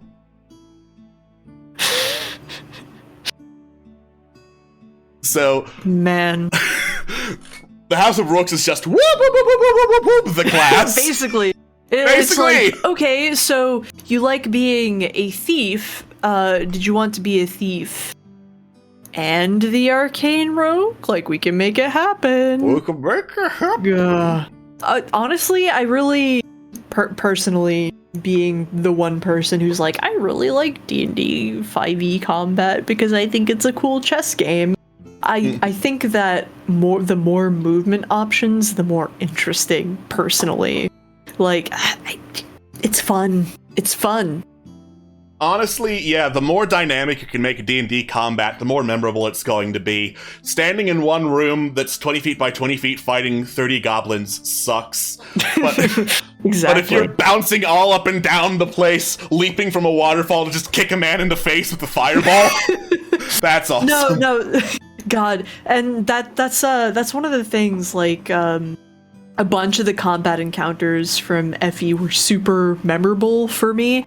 Not just because you were often very lenient with a number of things, to which I thank you very much in retrospect. I very much appreciate it. But you always leaned in a lot to, like, the battlefield and terrain effects, and also the more, like, legendary action type shit. So, yeah, it's cool stuff. Thank you. It's about the spectacle. Mm-hmm. Alright, so... we got a bunch of cantrips to go through. New spells, let's go. Alright. So, Arc Blade deals lightning damage with a weapon. Also jumps to deal lightning damage to a nearby enemy. Okay. That's just Green Flame Blade, but with lightning, basically, it looks like. Yeah, basically. Right. Yeah, it looks like it. Alright, Burning Blade, and then Embers whirl in the target space. When creature enters the space for the first time or ends its turn, you can burn them with some fire damage. So that's okay. Pretty neat if you can lock them down. That's nice. Yeah. So if you're playing with a Warden... If you're playing with the Warden, yeah. Alright. That's cool. Yep. Alright. Card Trick. Make an attack roll or a dex saving throw and just deal force damage. Throw cards at people. Just straight up throw a card. That's so stupid. I love it. So stupid. Alright. So, Caustic Blade. If you miss by 3 or less, you still deal damage. Fuck you, acid damage. That's interesting. I don't think I've ever seen, well, at least to my knowledge, I don't think I've ever seen an attack where it specifies the actual value you get on the die when it comes to hitting. I think that's really cool. Oh yeah, that's super neat. Mm-hmm. Yeah, and then Cheat. You may re-roll any ability check to play non-magical games as skill. Just so fucking petty, I love it. Cryptogram. Very, very short. Sending. Only one scroll to a single target each day. I mean, that's fine. Yeah, that's fine. If you're a smart player, you'll make use of it. You just have a homing pigeon. That's it. That's the spell. Yeah. Oh, this is the one that could gain concentration for a minute. Yes. Ooh, that's pretty good for a cantrip. Yeah. Just bonus action +2 to armor class ends if you're hit. That's real good for a cantrip. Yeah, that's shield first off in a cantrip basically, and then you can extend that with that one trick to a whole ass minute, not locked by concentration. Disgusting. All right, and then force start, force damage. So basically it's Eldritch Blast, but it increases damage rather than number of blasts. Fair enough. So when Magic Missile and Eldritch Blast love each other very much. Love each other very much. Yeah. Force weapon, conjure a magical blade to whack someone. And then until the beginning of your next turn, you can use it as an opportunity attack too. That's cool. That's neat. That's real neat. Plus, it gives you multi-attack. Less multi-attack. Basically. Yeah. Yeah. Yeah, so one action gives you a pseudo multi-attack with force damage, which is practically never resistant, and scales with your stupid cantrip shit. Scales with stupid cantrip shit. So yeah, 5th level, you're dealing 4d10 force damage. Filthy, plus you get two additional... Yeah. Keeps happening. It just keeps happening. Yeah. Then, Frigid Blade. So, if the target willing moves forward, then cold damage. I heard you liked Booming Blade. Chat did say, yes, this is Green Flame Blade and Booming Blade, the spell list. I mean, yes. Yes, correct. Yes. It's not necessarily a bad thing, but yes. Lightning Surge, area effect lightning damage. I heard you liked the radiant damage version of this. Magic daggers, throw force damage daggers. Oh wait, no, not force damage. Magical piercing. So okay. So fuck you, Rakshasa in particular. Yeah. Interesting. So wait. Question. So if you are playing, say you are a barbarian who is raging, and have a resistance to piercing damage. Does magical piercing bypass that? Sorry, the wording's kind of a little. It would not. Bludgeoning, slashing, and piercing usually specifies from non-magical attacks. So if it doesn't specify that, I'm assuming that you're fine. Okay, I see. I guess the sort of non-magical attacks thing got a little filtered out because that's usually not ever a thing. Yeah, but for barbarians, it's just straight up bludgeoning, piercing, slashing. Okay, cool. Hookshot. Hookshot, let's go! Let's fucking go! Yeah. You can pull yourself to someone. Huge or larger? Huge or larger, you can pull to the target. Larger, smaller, you pull the target to you. Okay. Alex. So, I know there have been a number of world building streams for the Wildlands game. Yes. Have you considered any Shadow of the Colossus encounters? Because if you haven't, you should. Maybe. If you want to take on, that would be a really sick thing. If you want to take on a dragon by grappling up to it, I will not stop you.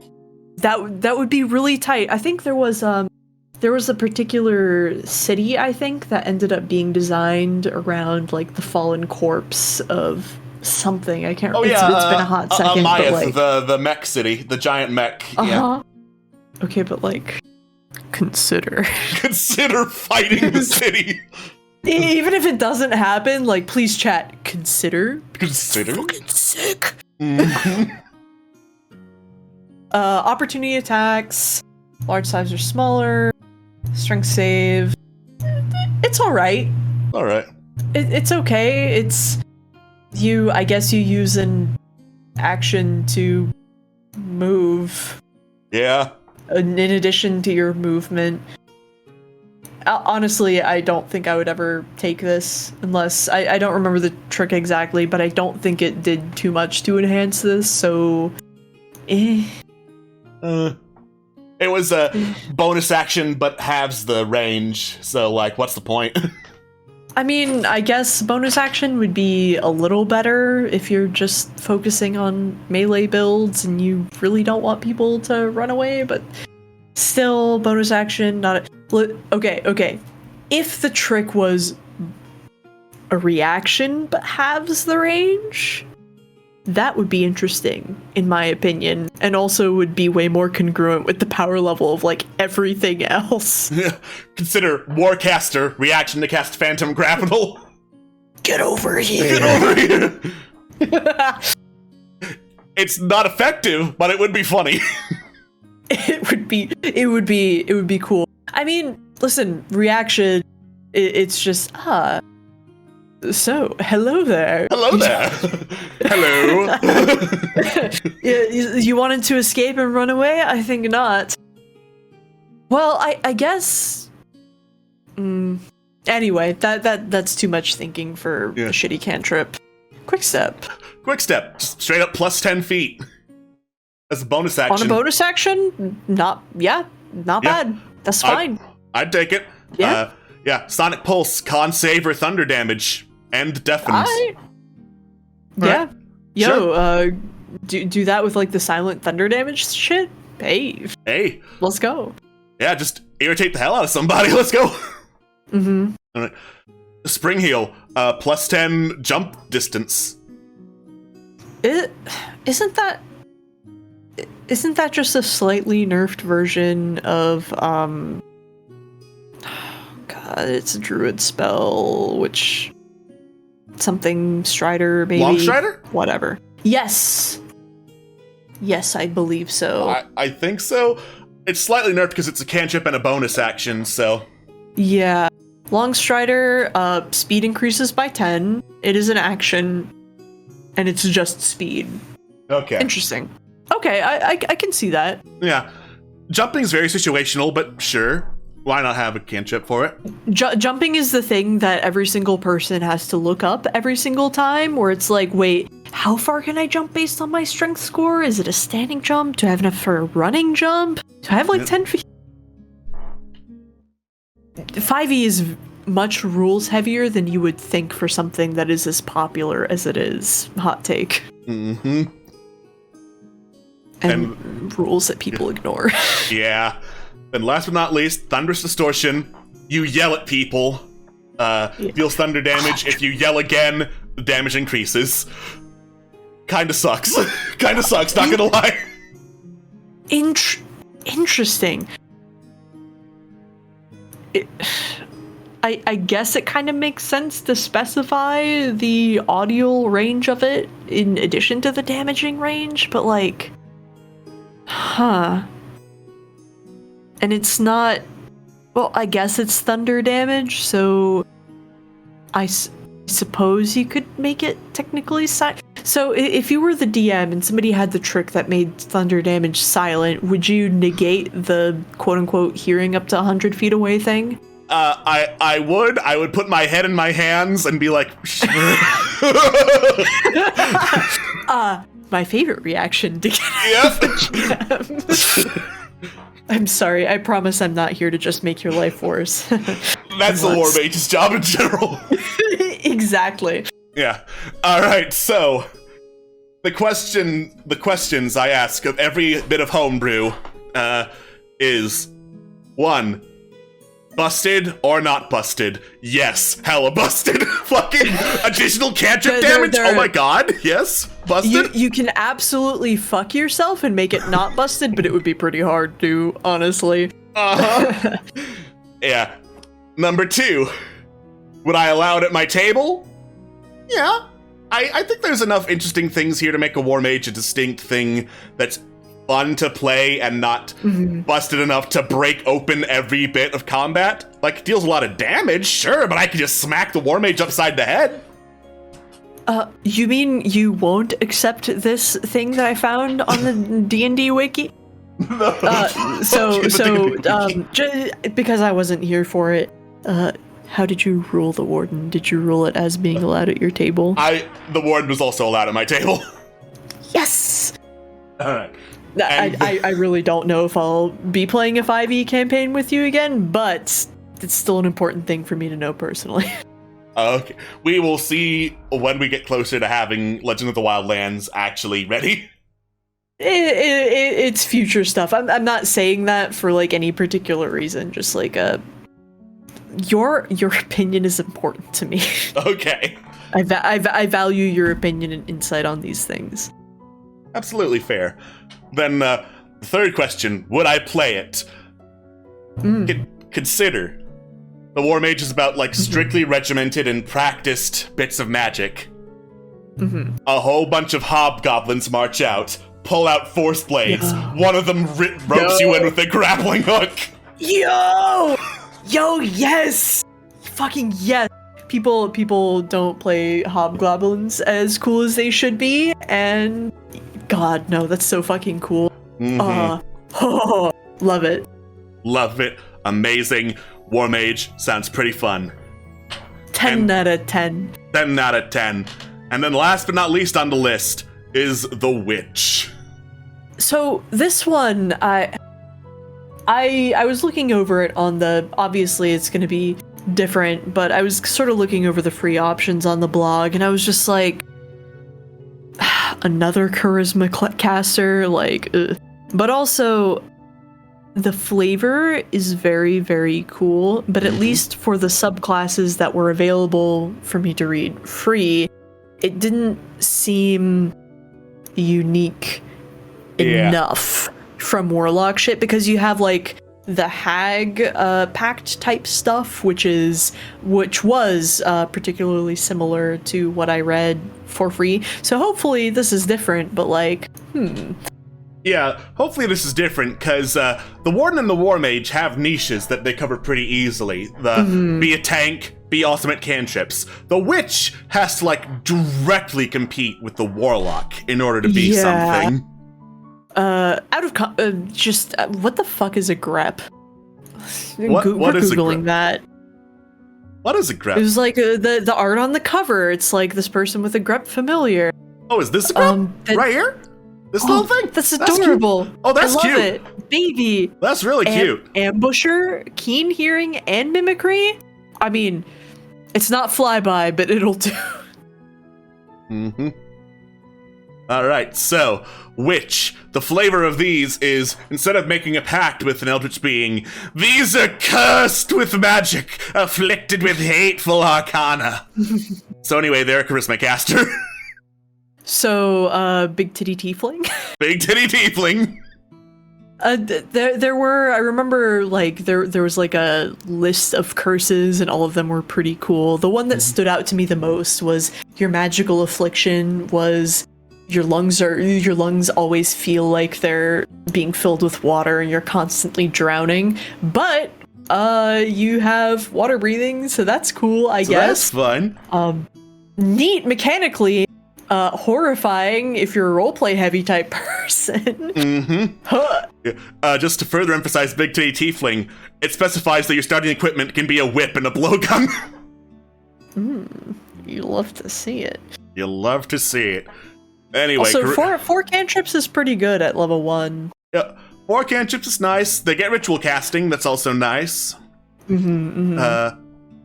So, anyway, yeah, here are the Witch's curses. You got there's the drowned, yeah. Yeah, there's the drowned one. You can breathe air and water. Not water breathing. Okay. Swimming speed, burned, you've been scorched, but you resist fire damage, and produce flame. Oh, like everything else in the monster manual. Yep. Feral, so you're a savage witch, but you also have survival and get +2 dexterity when unarmored. If you want to be a better ranger with a better familiar. Yeah. Hideous! You can scare people by being butt fucking ugly. Yes, Yeah. love it. Love it. Hollow, you get temporary hit points whenever you kill someone. Yeah. That's pretty nice. Yeah. Infested. Yes, you got stinky. Let's go. Let's go. We got a stinky party. Insanity. You have a very outdated look on mental health as a game mechanic. Zing. Zing. You are cursed to never find true love. I will say, going back to Insanity, telepathy within 30 feet is pretty nice. It's pretty good. And not needing to share a language is pretty nice. But yeah, oof. Oof. You're constantly hungry, but you don't need to eat or drink. So that's fun. I skipped over. Fuck you, DM. Fuck you, DM, if you want to put in survival aspects in your game. Possessed. A ghost teaches you spell slots. Oh, okay, this is the one that really stood out to me in the free post, because this was one of them. It's like, yes, the spirit tries to wrest away your consciousness, and then it's just like, oh, you just get a benefit from this. Like, I guess RP-wise, having a spirit could be there, but at the same time, it's just like, man, you really built it up only to do nothing with it, all things considered. I mean, to be fair, if it's like a mandatory thing, you don't want them to be too negative, but like, all of these curses seem like they're up to the DM to be really mean to you, to really enforce them. So basically, it's just like the Warlock with the Pact. It's up to the DM to be really mean with whoever the Pact Bearer is. Alright, and then the Hexes. Oh wow, it's Warlock incantations! but you can concentrate on a hex and a spell at the same time. So, double concentration. Hope you enjoy keeping track of things. Cackle, use a bonus action to extend a hex so it keeps on affecting people. That's cool. Find Familiar, so basically better Find Familiar, which is great because Find Familiar is already one of the best first level spell slots in the game. Proficiency to AC are nice. Yes, please. Nice. Twice to max hit. It's the better ranger, but even better. Also, better excuse ranger. me, Pet Rock. Pet Rock? Pet Rock? Pet Rock. Pet Rock? Flying Book. Death Snail. Pet Rock? Moon Jelly. They're so good. Immune to necrotic poison and psychic damage. Yeah. No thoughts, head empty, no brain cells. Just rock. It is indistinguishable from Their face. so stupid. I love it. That's the best Minus thing. my strength and dex. What do you even use it for? It's minus to everything. Does it have anything on the next page for its stat block? No! No.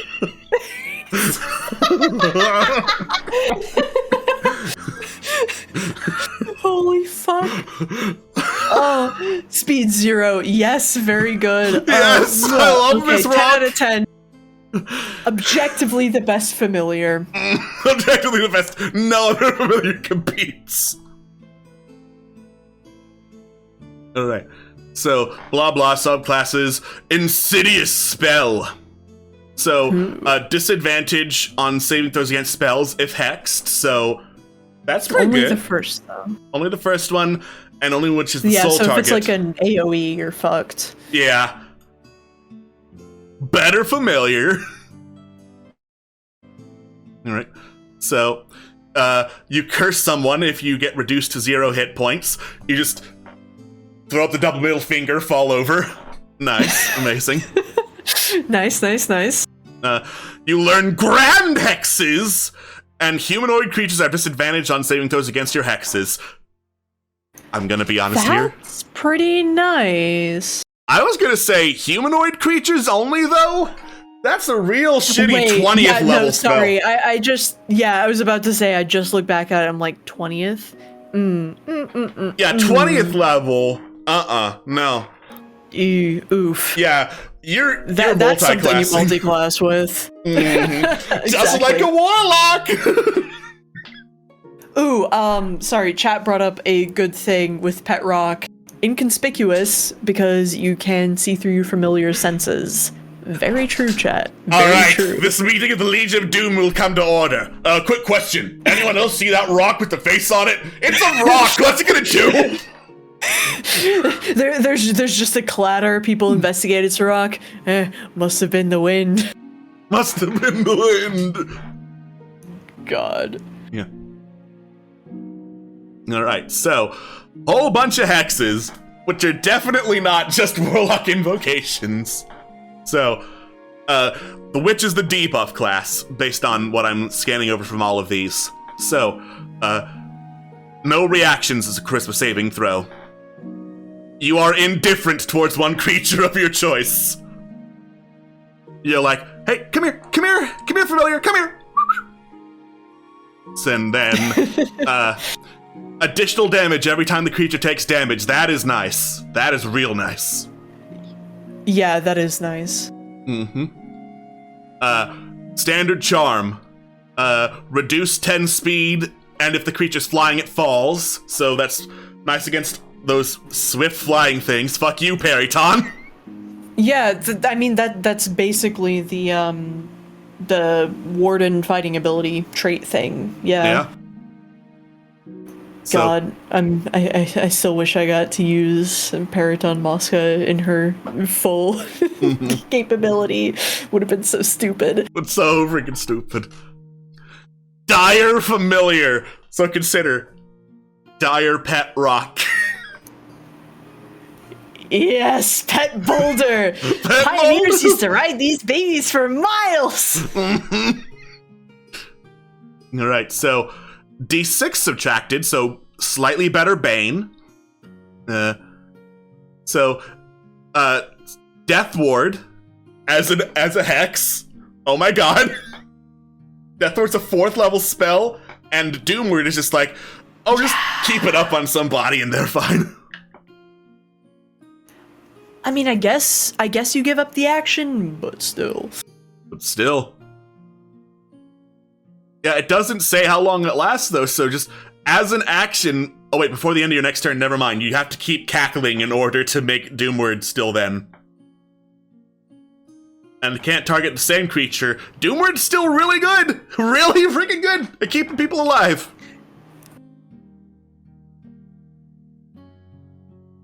So, then Duplicity, Mirror Image.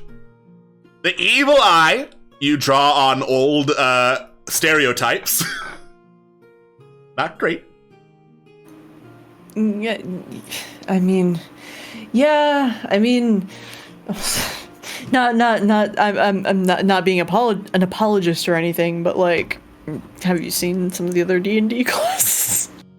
Yeah. Looking at you, monk. Advantage on saving throws. That's pretty good. Yeah, not bad at all. You become invisible, but you're also going to be cackling, so... And you're familiar, which is also pretty nice. Yeah, you hide your pet rock, so that's pretty nice.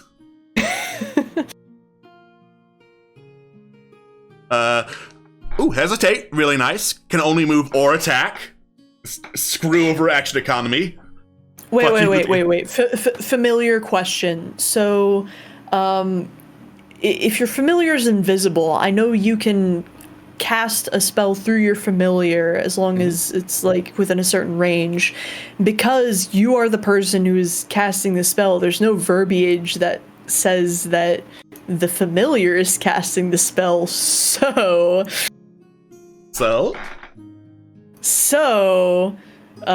what I'm saying is that there's a great potential for bullshit if you are good enough at rules lawyer. Yeah. If you are an asshole such as I am. This seems like an asshole-ish class, honestly.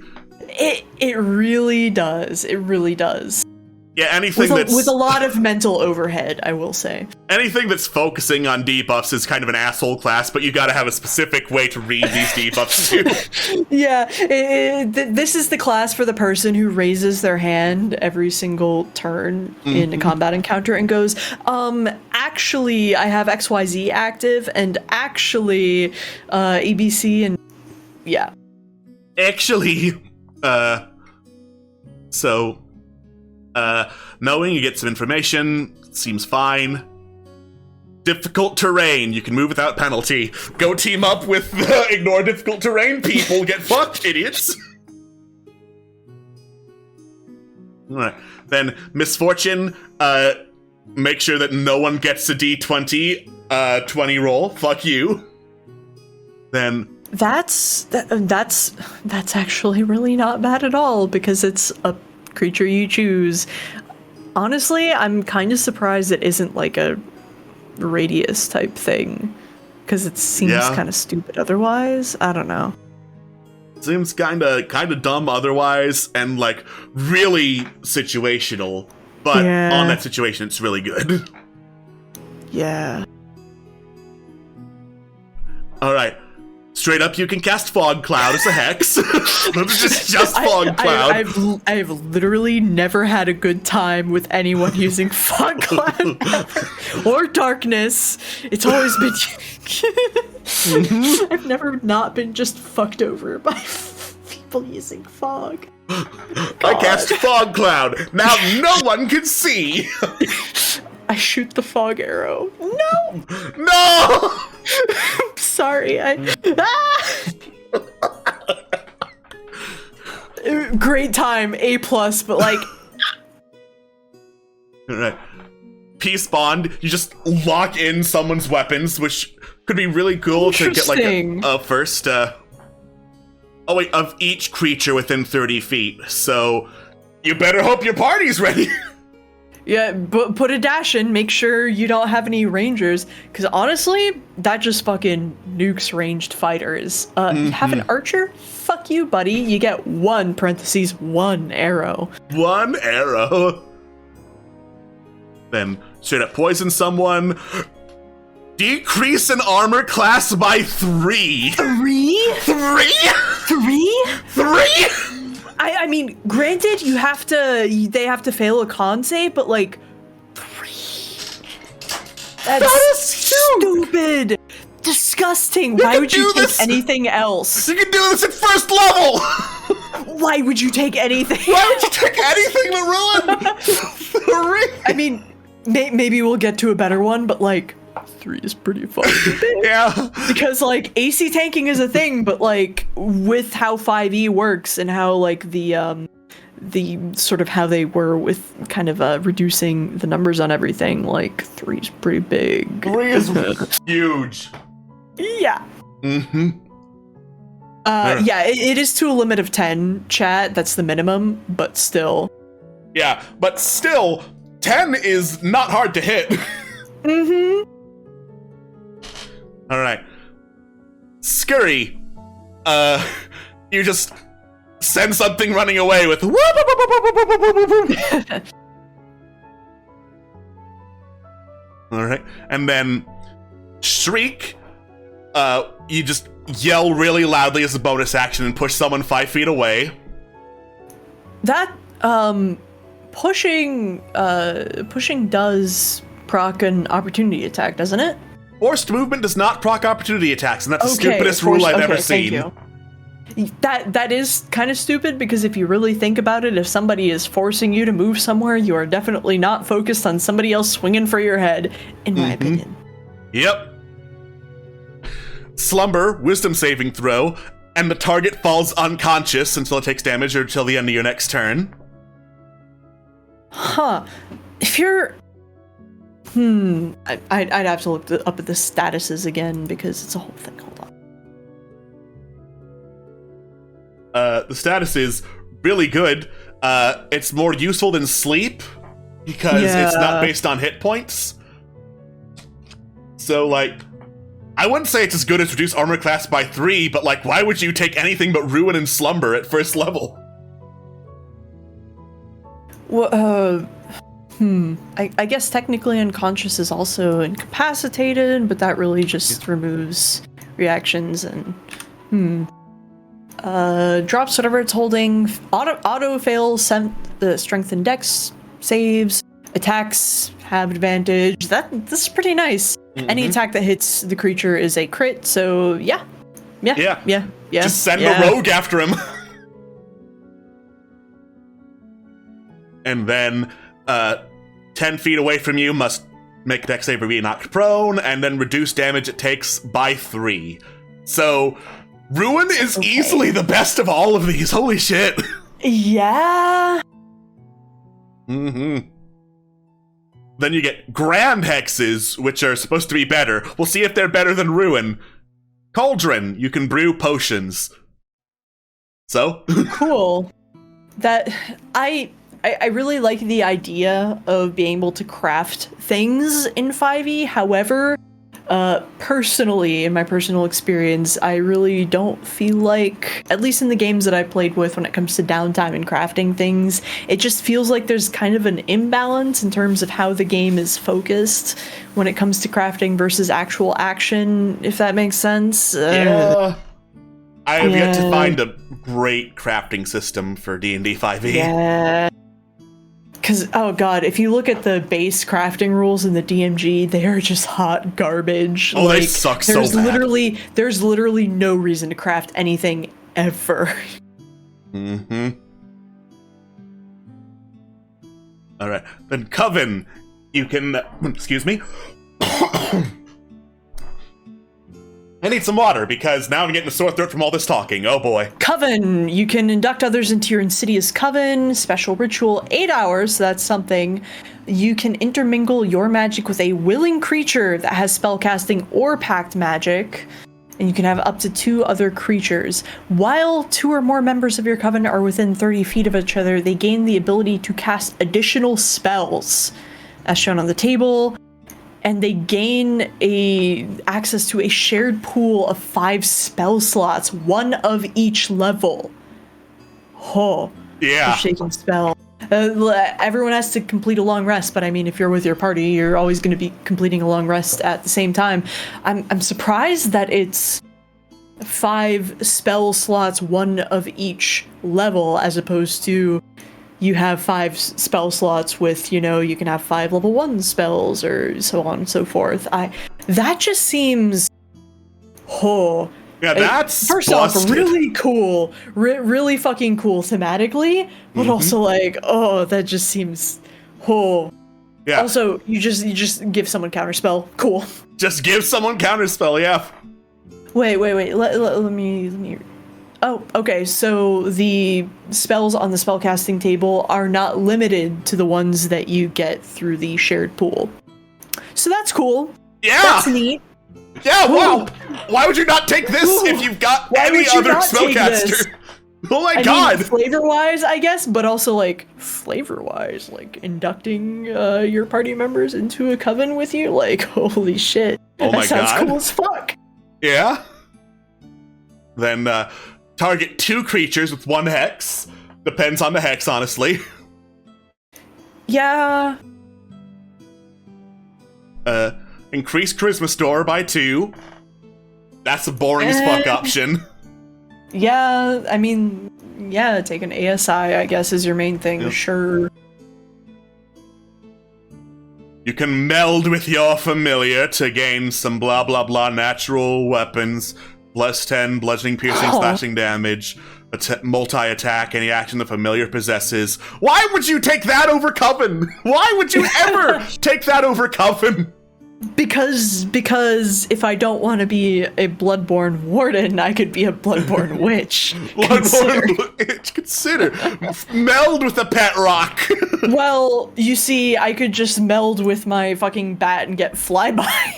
Because fuck you. Or meld with my Periton and get flyby, because fuck you. Fuck you. Right.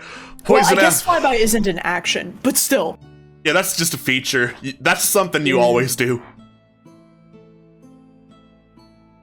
Alright, Poison Apple, you regain hit points, you regain a spell slot, and you end one of the following conditions. And if a creature other than yourself eats the apple, they're poisoned, they rapidly lose hit points per hour, and they fall unconscious into a catatonic sleep. Nice. I actually like that one, because you do gain a shitload of stuff if you eat it, but also no, just for you, no allies. Yeah. As opposed to a lot of other stuff where you can just do bullshit for other people. Just looking at you, me. Goodberry. Goodberry. Then Possession. Do you like the magic jar spell? Here you go. Yeah. War Hex. Bonus action cantrip when you hex a creature. This is fucking awesome for action economy, honestly. Yeah, just ruin someone and Eldritch Blast them. Then, Witch's Broom, make something fly. I can show you the world. Shining, shimmering, splendid. Splendid. Witch's Hut, if you want to go full Baba Yaga. I mean, as per Magnificent Mansion, that's you do have to be in a certain kind of game, but like that could be super utilitarianly useful, especially considering a lot of the other witch features, which are quite buff debuff. Like, to be fair, why the fuck would you ever take anything other than Coven? But yeah, why would you take anything that's not Coven for your grand spell? All right, and then oh boy, we have 1, 2, 3, 4, 14 subclasses of witch. Jesus Christ. All right, Black Magic. If you want some more debuffs, yeah. Let's see. As an action, choose 1 creature, 1d4 necrotic damage, and reduce the amount of hit point maximum by necrotic damage taken. it's a whatever hex. It sure is definitely a hex. A bonus damage is bonus damage. And then Undeath Command, you can use it to control Animate Dead, which is a bonus spell for you, so there's no question of, hey, I didn't take Animate Dead. Wah, wah. Oh wait, does Coven say there's a limit to how many covens you can be in? Just the one. Probably you can have up to 2 creatures other than yourself in your coven at one time. So it's your coven, so I'm assuming only the one. Life Tether, when you damage, you can transfer the damage to a hex creature, because fuck you if you're getting hexed, I guess. And Black Sacrifice, going back to the Metal is All Hell class features. And then, oh, you just blow up your familiar. You just freaking throw your familiar at someone and explode them for 8d10 necrotic damage, which I believe is the same amount as a fireball. Wah, wah, wah. And then Blood Magic, which is forbidden by most witch covens, but you're already edgy, so whatever. And then, if a creature at any point has less than its maximum hit points and fewer hit points than twice your witch level, it immediately drops to 0 hit points. This would be great at higher levels if you ever reach them. It's like the vampire warden, but without the "this zombie is my friend." And then you can replace the material components with the drop of blood. A Bud Light or blood, which is great if you ever track material components like a fucking loser. And then you can speed up a casting of one action with one bonus action. Charisma modifier, long rest, which, that's pretty good. That's a decent level of sacrifice. 5 hit points, though? I don't think your hit dice are that good, but if you multi-class, maybe, because Witch is definitely a multi-class class. Just get up to Coven, and then do something else with your life. And then Death Seeker. Creatures within 60 feet have less than the max hit points, which is fine if you're just hunting down someone who you really want dead. This is the edgiest fucking subclass, I swear. Blood Ritual to bolster magic, Hemotomatic. So, spend hit dice to recover spell slots. That is, well, if you're a really stupid party and not taking short rests, that's an okay trade. But other times, that is a really bad trade. 2 hit dice for 1 spell level? For 1 first level spell? 7 hit dice for a 5th level spell? Fuck no! Jeez, this is a bad trade. At 10th level? No, absolutely not. And then, oh yeah, well, Blood Whip. You can wield your own blood like a vicious lash. When you cast a spell that deals damage to a creature on a hex, you can lose hit points to increase the damage dealt. For every 5 hit points, you add 2d8 damage! So, some more titty out tiefling shit, huh? Yeah, definite titty out tiefling shit. Sorry, not to, like, perpetuate a stereotype or anything. Mm-hmm. However.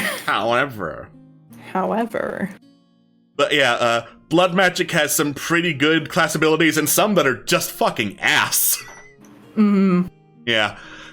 And what you missed was Black Sacrifice. You just blow the fuck out of your familiar to deal 8d10 necrotic damage.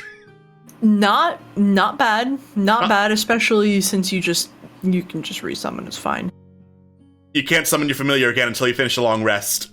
Oh, wait. It has to be within 10 feet of you, though. That kind of sucks. That kind of removes a lot of the utility that I was thinking of, at least. Yeah. Especially, well, I guess it's each creature you choose. However, still. Maybe if you have a lizard on your shoulder and you're like, oh god, I'm surrounded, but still. Just drop your pet rock, have it explode. Fucking shrapnel. Fucking shrapnel pet rocks. So stupid. Alright. So, blue magic. They tried to translate the Final Fantasy blue mage into a subclass. It just is blood mat blue. Just blue. Blue magic! Yeah. You can't learn magic normally, you can only see magic. You better hope you're going up against spellcasters, idiot!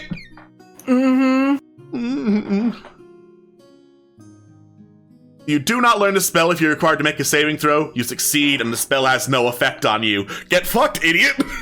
I mean, oh god, so that applies to cantrips too. Interesting. I mean, I guess it gives you additional, something to differentiate you from the wizard class when it comes to copying spells, which I thought was always a really cool mechanic, but I never played a wizard long enough to be able to take somebody else's spellbook. But, man, you know, sometimes there are features that you just look at and you go, God, I love the idea of that, and then you go through the 5 stages of grief as you realize you'll probably never encounter that in a game, whether it's due to like being a level 20 feature or, oh, my DM just doesn't give a shit about that sort of stuff. Yeah. Yeah. And anyway, then there's detect magic at will, and you can see if someone has a spell casting feature, so run up to them and say, "Hit me with firebolt, daddy!" I really, specifically the detecting if you have spellcasting, I really feel like that's, you can usually tell, wizards and sorcerers aren't necessarily, and bards, and you can usually tell, I don't know, man. Yeah! If Like, they're in a dress, they're not probably really a wizard.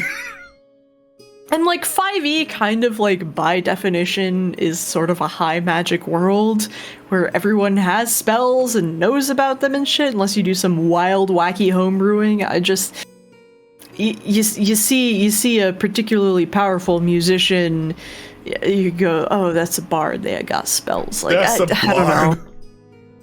Yeah. Then advantage on saving throws against spells you know, and you can regain expended spell slots of the same level once per long rest. Then gain proficiency with skills if someone hits you. And then straight up evasion at 14th level for every ability. It's the episode where Zuko learned how to redirect lightning. He redirects lightning. So that's blue magic. That is the most circumstantial shit I've seen in my life. Speaking of circumstantial, fragrant. Fragrant magic! Ooh. There are enough spells that I absolutely can see this being thematic, so... Mm-hmm. Yeah, absolutely. You just... Oh my god, this is the stinky one! This is the stinky subclass! We found it! Yeah! Let's fucking go! Let's go! We love to fucking see it. Mm-hmm. So, you can create a stinky aura around yourself. To, like, screw over fiends and undead, wake up people if they're unconscious, and make constitution throws terrible. So, fuck you, the Warden. If you're downed and making death saves, is your status unconscious? Yes. Oh, well, hey, that's something. If it has at least 1 hit point, though, so... Okay, so they specifically put that in there to be like, oh, no.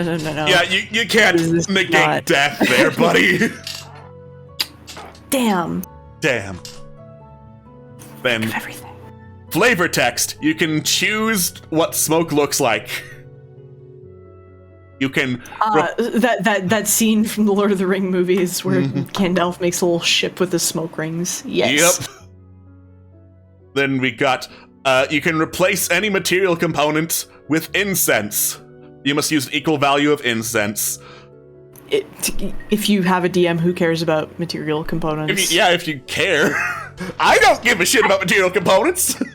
Well, I feel like I've, please correct me if I'm wrong, but I feel like I've seen spells where incense has been factored into the GP cost. Yeah. However, you must replace the incense cost with incense. Oh, equal value. Well, in that case, like, never mind. Fuck, dude. I know this isn't on the spell list, but just imagine someone casting like Revivify or Raise Dead. They make like a funeral pyre out of fucking incense just to get enough for an equivalent cost. Out of 150 sticks of incense, they just drop on you and light on fire to bring you back. It'd probably be more than that. It'd be like fucking 1,000. All right, block of incense with 2 GP contains 10 sticks of incense, so Revivify's 300 GP. 1,500. Mom, I wasn't smoking weed. It's just incense. It's okay? incense, Mom. Okay. Weed witch subclass. Weed witch subclass. we hotbox in this house. Dizzying fog, even Dizzying better. fog. Yeah, you release a weed fog cloud. It stays everyone. Like shroom through it. This is the weed class. This is the weed class. Oh man. So I'm not sure if I would allow this at my table, but I would absolutely make a weed witch as an NPC with all this. Oh my god. Just fucking baked, I say, looking at gingerbread magic. Hey. Oh, speaking of weed, when you reach 14th level, you're surrounded by a flowery fog that puts your eyes into a positive state of mind. Yeah, it's weed. In case you weren't convinced, it's weed. It's the ganja. It's the devil's quinoa. It done be weed. He got weed. Does this mean my neighbors are weed witches? Yes. Yes. Yes. Yes. Gingerbread magic. Gingerbread magic. Your touch can make anything sweet. You can transform any object into an edible candy replica. Oh no. Oh no. Alex, would you like to enter my magical realm? Oh god. I'm sorry. I just. This is the most magical realm shit. We'll read through it and see if it lives up to it, but like on first impression, it's magical realm shit. This is magical realm. That's a really cute tabaxi. That is a very cute tabaxi. That is Link in tabaxi form. Link the tabaxi. Gingerbread familiar. They smell bad and they break easy. Right. Sugar Rush. You gain an ally a burst of quickly fading energy. Dash to disengage. You can create an identical duplicate of yourself made from chocolate candy and sweet. Oh god. It's a magical realm. Oh my god. It cracks in its candy shell. Yeah. And then 14th level. You transform a whole area into a field of confectionery delights. A 30-foot sphere of magic transforms everything. Go straight to the molasses swamp. I think that was the name of the area. Yeah. Do not pass go. Do not pass go. 120 feet for a 30-foot radius is pretty fucking good. You can target a whole bunch of people at the very start of the encounter at 120 feet away. Oh man. Dare you enter my magical realm? Every non-magical object entirely within the area. Well, okay, that isn't being worn or carried, but... Oh, man. The GM decides the type of candy? What does that have to do with anything? That has no mechanical... That has no mechanical significance at all. Okay, yeah, sorry, it's magical realm shit. It's magical realm. Which to be fair, 5e is a high magic setting, but... It's a high magic setting. You take this shit up to my table, I will throw it in the trash. Oh my god. Additionally, inside this area, everything appears to be joyous and colorful. It's the fucking... It's that one fucking candy state from Homestuck. Oh my god. Oh god. Oh no. Whenever you begin your turn in the area, you and your familiar each regain 5 hit points. Okay, that's pretty nice. On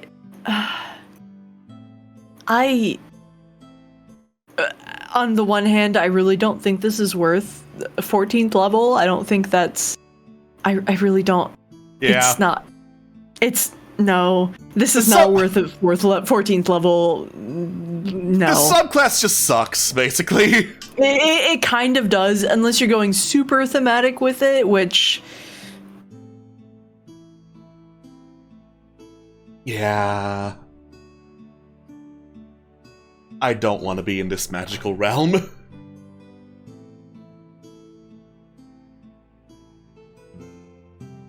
Oh no, I think you might be dying again, Atwas. Oh shit. Well, that's fun. Anyway, green magic, if you realize midway through playing a witch, wait, I wanted to play a druid. Hitting Hansel and Gretel, obviously. Yeah, obviously.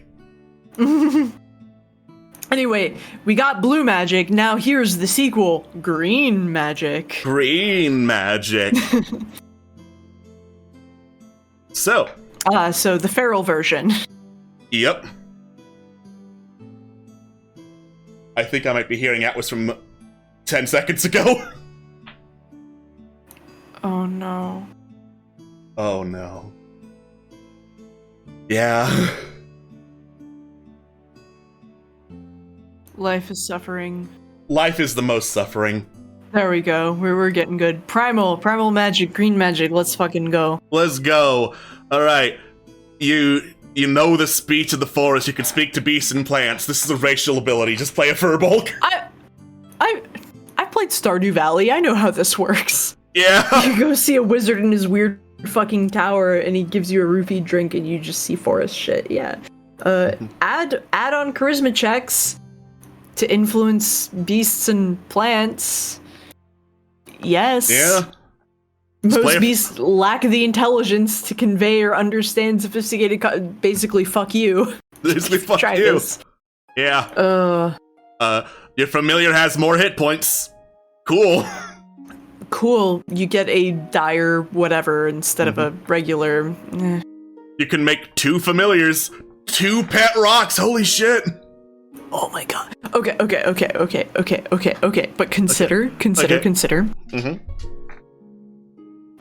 Using that to split your familiar into, like, 2 velociraptors.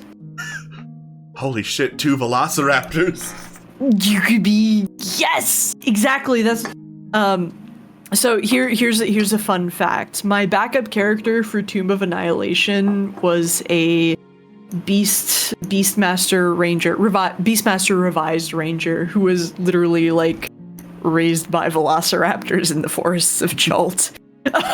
Which would have been sick as hell, and I love them a lot, and I'd love to play them in the future, but, like, bro, you could have a pack of fucking velociraptors, it'd be tight as hell. So many raptors, though. You could be... whatever... you could be Crisp Rat. Right there. The Crisp Rat. Exactly. Mario. God. It's me, Mario. I can't wait. I can't wait for Mario to turn to the camera and say in Crisp Rat's voice, "It's Morbin time." It's Morbin time. Okay. Sorry. Another aside. I'm so sorry, but like dead ass. Due to the sheer volume of memes, I got to the point where I was like, are they being serious about the "It's Morbin time" thing? Like, I would believe it at this point, and I did believe it. It took Xander being like, no, I promise they didn't say that. And I was like, are you sure? Because you said that shit about Twin Peaks and creamed corn, and now I don't know who to believe. He's like, no, it's...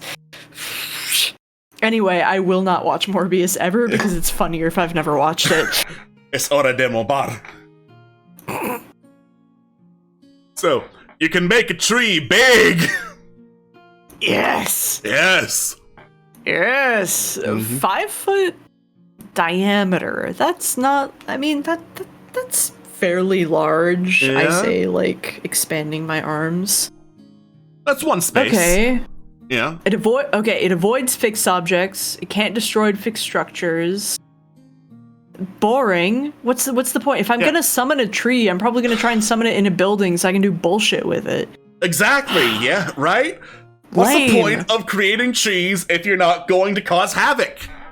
I might as well just pull a fucking Mace Alonza and throw out and fucking shove my folding boat into Skeleton's jaw. Right. Oh, I still think about that. Also, thank you, chat. A true fan of Morbius has never watched it. You're so Exactly. right. You're so right. Oh, thank you. God bless America. And then throw your familiar in the way of your attack. Just go, get down, Mr. President! That's...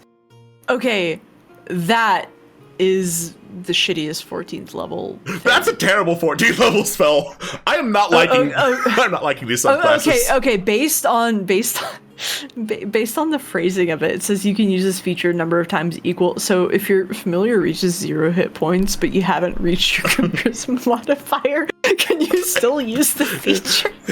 Yeah, just have a dead pet rock go, get down, Mr. President. Listen, as someone who is a very big proponent of playing Get Down, Mr. President, when it comes to banishment, because it's, first off, good spell. Second off, funny fucking situation. Third off, it makes people remember that dodge is an action. Dodge is an action that you can take, by the way. Yes. Disengage dodge. It's good. God, I think that's the worst, like, high-level feature that we've seen by far. Correct me if I'm wrong. Yeah, worse than even fucking Candyland.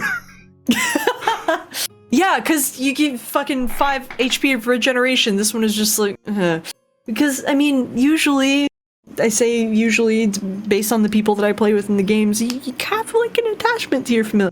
Anyway, lunar magic, the moon! Moon! Alright. Charisma saving throw, and you just give someone long-term madness selected at random. What? Where are the madness of... What are the madness effects? It says that as though there's a table. That In the Dungeon Master's Guide. Oh. I go to Google. Mm-hmm. Anyway, oh boy. Survey says... More mental health being used as a game mechanic. Oh boy. I have a lot of opinions on that. Effects. Long-term madness table. Okay, here's the long-term madness because I think this is relevant. One of the... Okay, I'm just gonna go through them on the list. They approximately have a 10% chance of happening. Character feels compelled to repeat a specific activity over and over. OCD. Character experiences vivid hallucinations, has disadvantage on ability checks. Schizophrenia. Character suffers extreme paranoia, disadvantage on wisdom and charisma. Schizophrenia. Character regards something, usually the source of madness, with intense revulsion, as if affected by the antipathy effect. Powerful delusion. Choose a potion. The character imagines that they are... sorry, another aside as I go down this list. At least the Roll20 says, which Roll20 tends to copy and paste from the official rulebooks. The character imagines that he or she... It's okay to say they. Yeah. It's okay to say they. It's less clunky. Is under its effects. Okay, next one. Character becomes attached to a lucky charm, such as a person or object, has disadvantage on all sorts of shit while more than 30 feet away from it. Next one. Character is blinded or deafened. Okay. Character experiences uncontrollable tremors or tics which impose disadvantage on attack, ability, saving throws that involve strength or dex. Character suffers from partial amnesia. They retain racial traits. Well, don't remember people. Whenever the character takes damage, they must succeed on a 15 saving throw or be affected as though they're under confusion. They lose the ability to speak, or the character falls unconscious. So there's a lot going on. Mm-hmm. I personally, and this is a thing that I know is, some people are okay with things, other people are not okay with things. It depends on the table and who you're playing with, but personally, in a game like D&D, where the whole point of the mechanics and the setting itself are to put you and your character in a heroic protagonist role, I don't really think this stuff meshes. If this was a game like Call of Cthulhu or Never Going Home, I'd be like, okay, we do some fuck shit. But in a game like D&D, I'm like, why should madness be a condition at all? That's my hot take. That's it. Sorry. Yeah, it's a can of worms that is not handled particularly well. Yeah, we'll leave D&D to handling their combat chess better. Okay. Yeah. Then, 6th level, Dim Light or Darkness, you can use bonus action to hide. That's really shitty for 6th level. Yeah. Can't step on the rogue's toes, though. 10th level, short rest or long rest, and you turn down the lights. 300 feet. I mean, that would be good partnered with the, Wave the Shadow Monk, I guess, where they can do the thing where they hide and dim. It's so fucking situational for a 10th level ability. And then 14th level, True Sight 60 feet, and you can see if something's a shape changer. That's neat. That's pretty cool. It's fine. Yeah. It's alright. This is like tied for the subclass I like the least with the gingerbread one. The gingerbread one. Purple magic! Oh! We had blue, we had green, let's go purple! What if it was purple? Pew pew pew pew! Pew, pew, pew, pew, pew, pew. Illusions and enchantments, yeah, that is the purple color. Yep. It's like how purple is a distinct flavor, purple is also a distinct magic. And then here's your hot take. Charming and illusion magic is really shitty in D&D, and it's super nerfed, and when it's not nerfed, it's kind of weird. There you go. It kind of sucks. Kind of weird. So, hallucination, stacking penalty to attack rolls and ability checks. That's honestly pretty good. Yeah, that's pretty nice. Then, you pretend to be someone very important.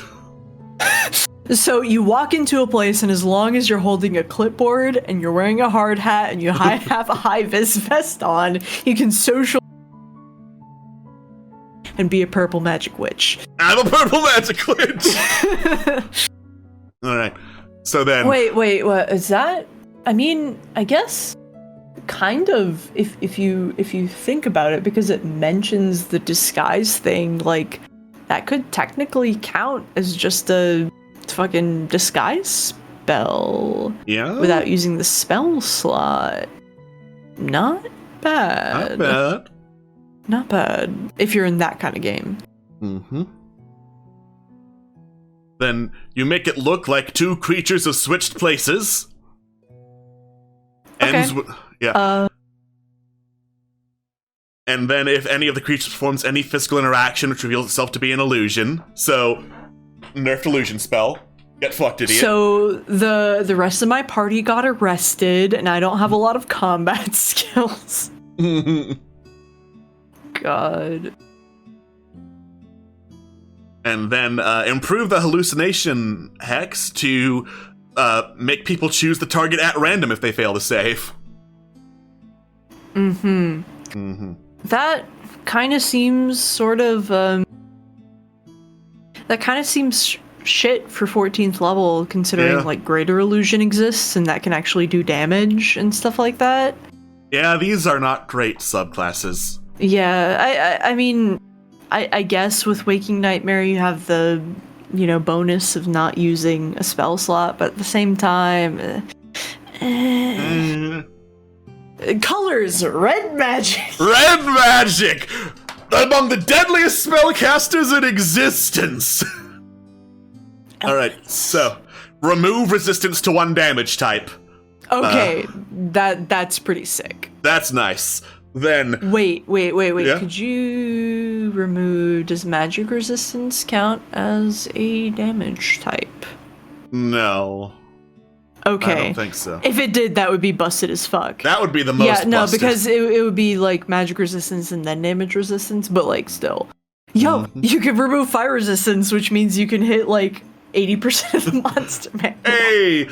Then you can also gain resistance to damage types. Then that's nice. 10th level, subtract 50 from the damage dealt as a reaction.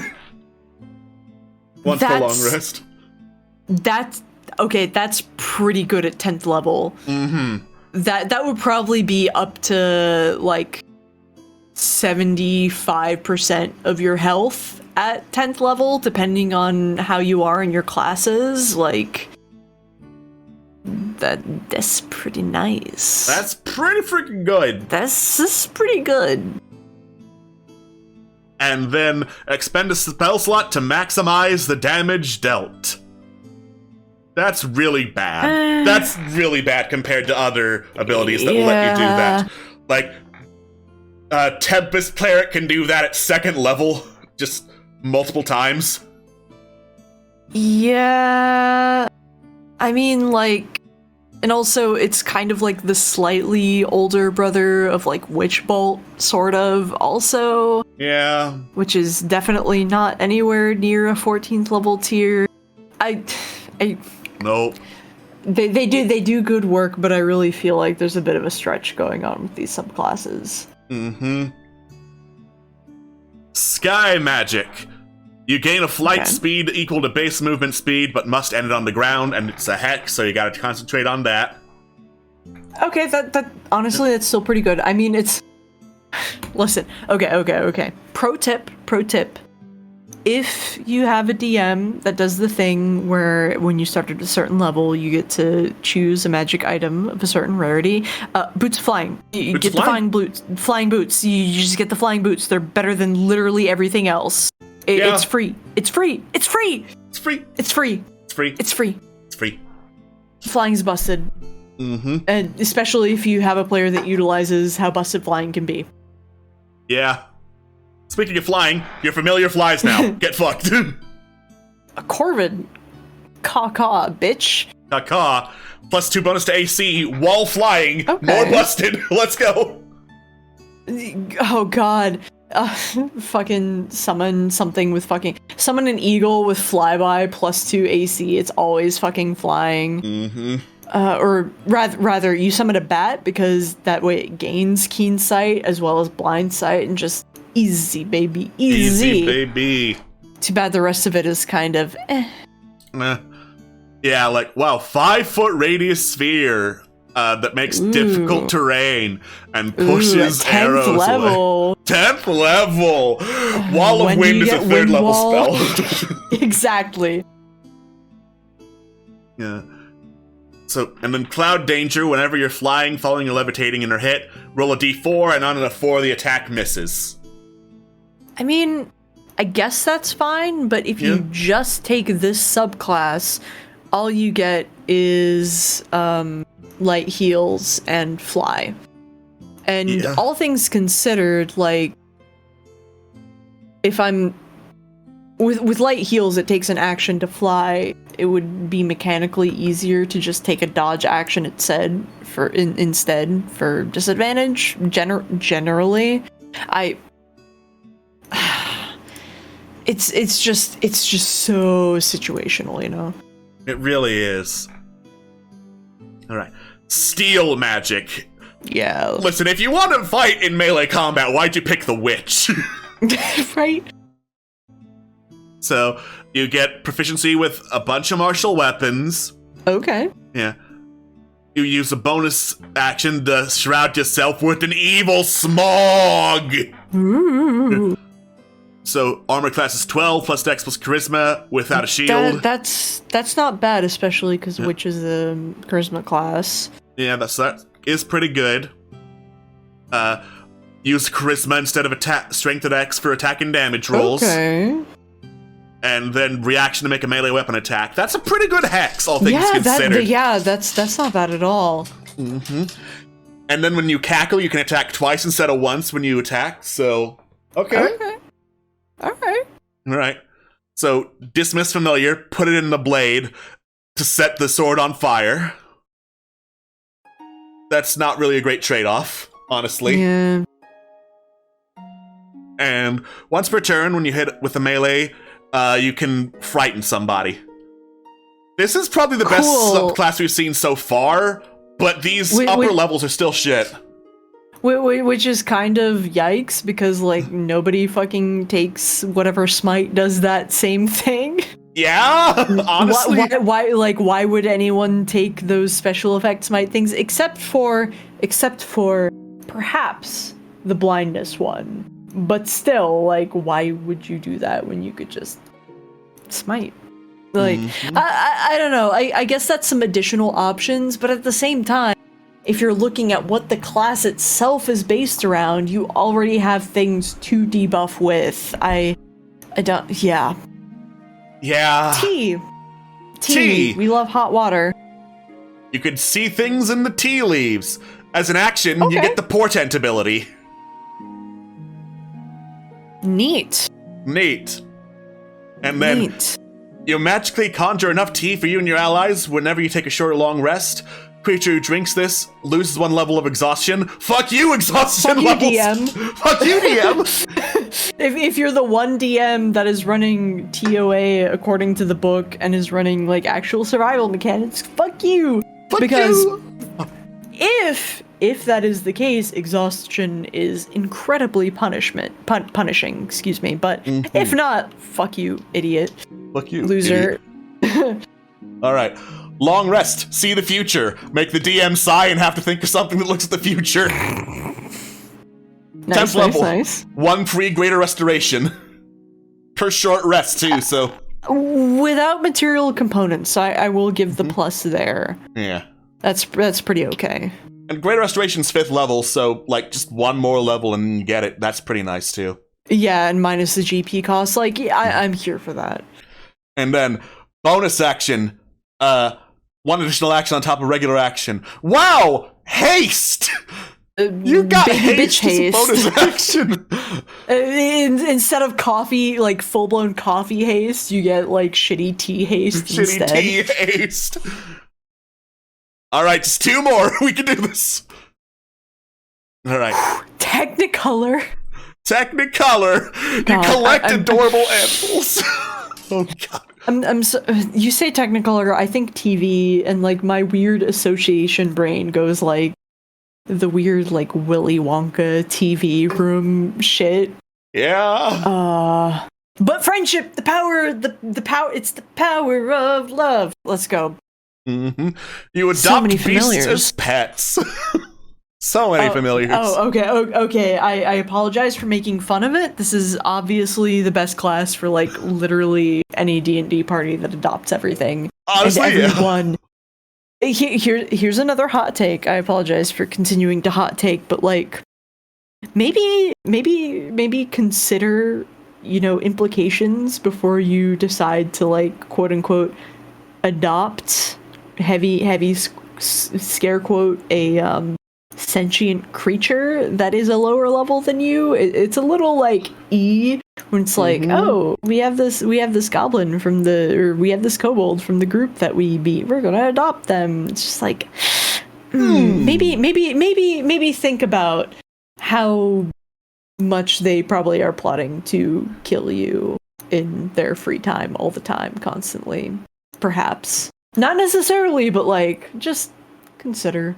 The whole idea of adopting a sentient creature has always been kind of weird, but it's kind of a thing that occurs a lot. A little bit bad. Just a little bit bad. Not to go, like, full SJW on you or anything, but, like, there are a lot of, like, not to be, like, Chevron implying implications, but implications sure are implied. Sorry. Technicolor magic! You befriend beasts. You can adopt them as a pet. And then you get a hex which inspires them with an uplifting speech or encouraging musical number. Okay, so you can use wisdom if they are larger than small, so that's cool. But this is bullshit. This is absolutely stupid fucking bullshit. What do you mean I can't use this on an owlbear because owlbears are aberrations for some reason? Disgusting. You can use a friendship bracelet to determine the location of any creature wearing the bracelet, and target the creature with spells and effects if you can see it. Ooh, that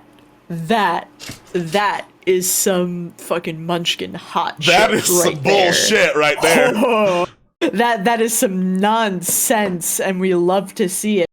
Listen, I'm not saying that I'm like a terrible fucking munchkin who likes to rules lawyer all over the place. However, if I were a worse person with slightly less social intelligence, yes, absolutely, that is some nonsense, and you love to see it. You love to see it. Then we got some positivity, which, as a reaction, gain a bonus to armor class equal to friendly creatures within 5 feet of you. Surround yourself with squirrels! Oh, that's good. Oh, that's good. Oh, that's pretty nice. Even at a 10th level, that's... Yeah, it's pretty nice. Listen, if you have 3 other party members, that's a +3 to AC, which we already established was some good fucking shit from up there in that other subclass, like... And it's a reaction, too. I guess it's limited to short or long, but, like, still. Yeah. And then, Redemptive Arc, which is a lot more problematic than I'm sure the intent was. When a hostile creature you can see, you can use your reaction once per long rest to make it fall unconscious, and when it awakes, it's free of magical effects that charm, curse, frighten, or possess it. Ooh. Fair enough. And then it loses one of its bonds or flaws, which inspired it to be hostile towards you. Interesting. That it feels like that would be way more useful if, NPCs and monsters had bonds or flaws, which they don't. But they don't. Yeah. I mean, unless you want the DM to like flip through their fucking table for shit. That's kind of cool. It's rewriting someone's personality. Which is bad. That's a little yikes. Shout out to chat. Wait, it's kitten armor. Nobody would kill a kitten. God, you're so right. Kitten armor. True bestie. And last but not least, white magic, the healing one. So you get a shitty healing hex. Only can use it once per creature per short and long rest. Not great. I mean. It's just an extra Cure Wounds spell slot, I guess, but at range. Yeah. Oh yeah, chat also has a good implication. Are you telling me a bond of, say, a partner they loved that the party killed means they no longer love them? If you're a shitty DM that doesn't care about narrative, or if you're a big giga-chatted brain DM who does care about narrative and wants to lean in on that, sure, but I kind of see the redemptive arc working as more of a counter charm thing, like if one of your party members or allies gets charmed, because specifically freed of any magical effect, that sort of thing, that kind of implies a use case for it. But at the same time, if you're at 14th fucking level, you don't usually have issues with dispelling that sort of thing. Right. Yeesh. Why do they call it Technicolor? It doesn't make any fucking sense. It stinks. Then, wow, you can make a talisman that gives D4 bless bonus only to saving throws at 6th level. Wow, watch out. Got a badass over here. Yeah, well, I mean, if you have someone who forgets that they have bless, I mean, that's kind of cool, especially because that's something that doesn't wear out. So that's kind of nice. Yeah, that's kind of like a permanent plus D4. It's a permanent shitty bardic inspiration, etc., etc. It's not. It's not bad. I will say it's actually not bad for 6th level. Yeah, 6th level it's fine, but it's a real shitty D4, so not by default shitty. 10th level, use a reaction to heal someone when they take damage once per short rest. Okay, sure. Yeah, reaction's good. We love it. We love to see some things that don't trivialize healing, because healing is kind of weird in 5e, where it doesn't make sense to heal people if they're low on HP when you can just heal them when they're down and get them back up. Right. It's a whole thing, action economy. Yeah. And then Witch's Gift, +3 armor class whenever you heal someone. At 14th level. 14th level. So, all in all, the Witch is definitely not as good as the Warmage or the Warden. I dare say, not even as good as the Warlock. I was about to say, like, just unless you're super, super attached to the flavor, just play a Warlock, and even if you are attached to the flavor, just do the fucking hag thing. Like, yeah, all in all, there's some interesting things, but like, it's a big E here. So the 3 questions, busted or not busted? I wouldn't say the Witch is busted. Coven is busted, but yeah, Coven is a hag feature, and hags are monsters. Giving that to the players is busted. Other than that, no, not really. Hag is fine. yeah. Would I allow it at my table? Sure, but I'd really question why, because there's always a chance you're going the magical realm route of gingerbread witch. Well, I feel like if anyone's gonna be taking a witch class, it's gonna be RP heavy. So yeah. It lends itself to a certain type of party and a certain type of game and group, which is fine. Not everything has to be mechanically impeccable in order to be good. Right. However, it is really nice to be good at things, so... And then the third option, would I play this? No. Would I make, like, a weed witch NPC? Absolutely yes, because that shit's hilarious. But Fuck if I was to play a character, man, I just pick Warlock. Just go Warlock, man. Yeah, or like play Shroom Wizard if you want to do the Shroom Druid if you want to do the haha funny drug thing. Like, come on. Come on, man. Spore Druid, that's what it is. Yeah. But anyway, that is it for what we're gonna go through. There's like witch spells, but we do not have that kind of time, and from my previous scan, they're not very good. There's like, oh, launch a jelly bean at someone for 1d6 bludgeoning damage. Okay.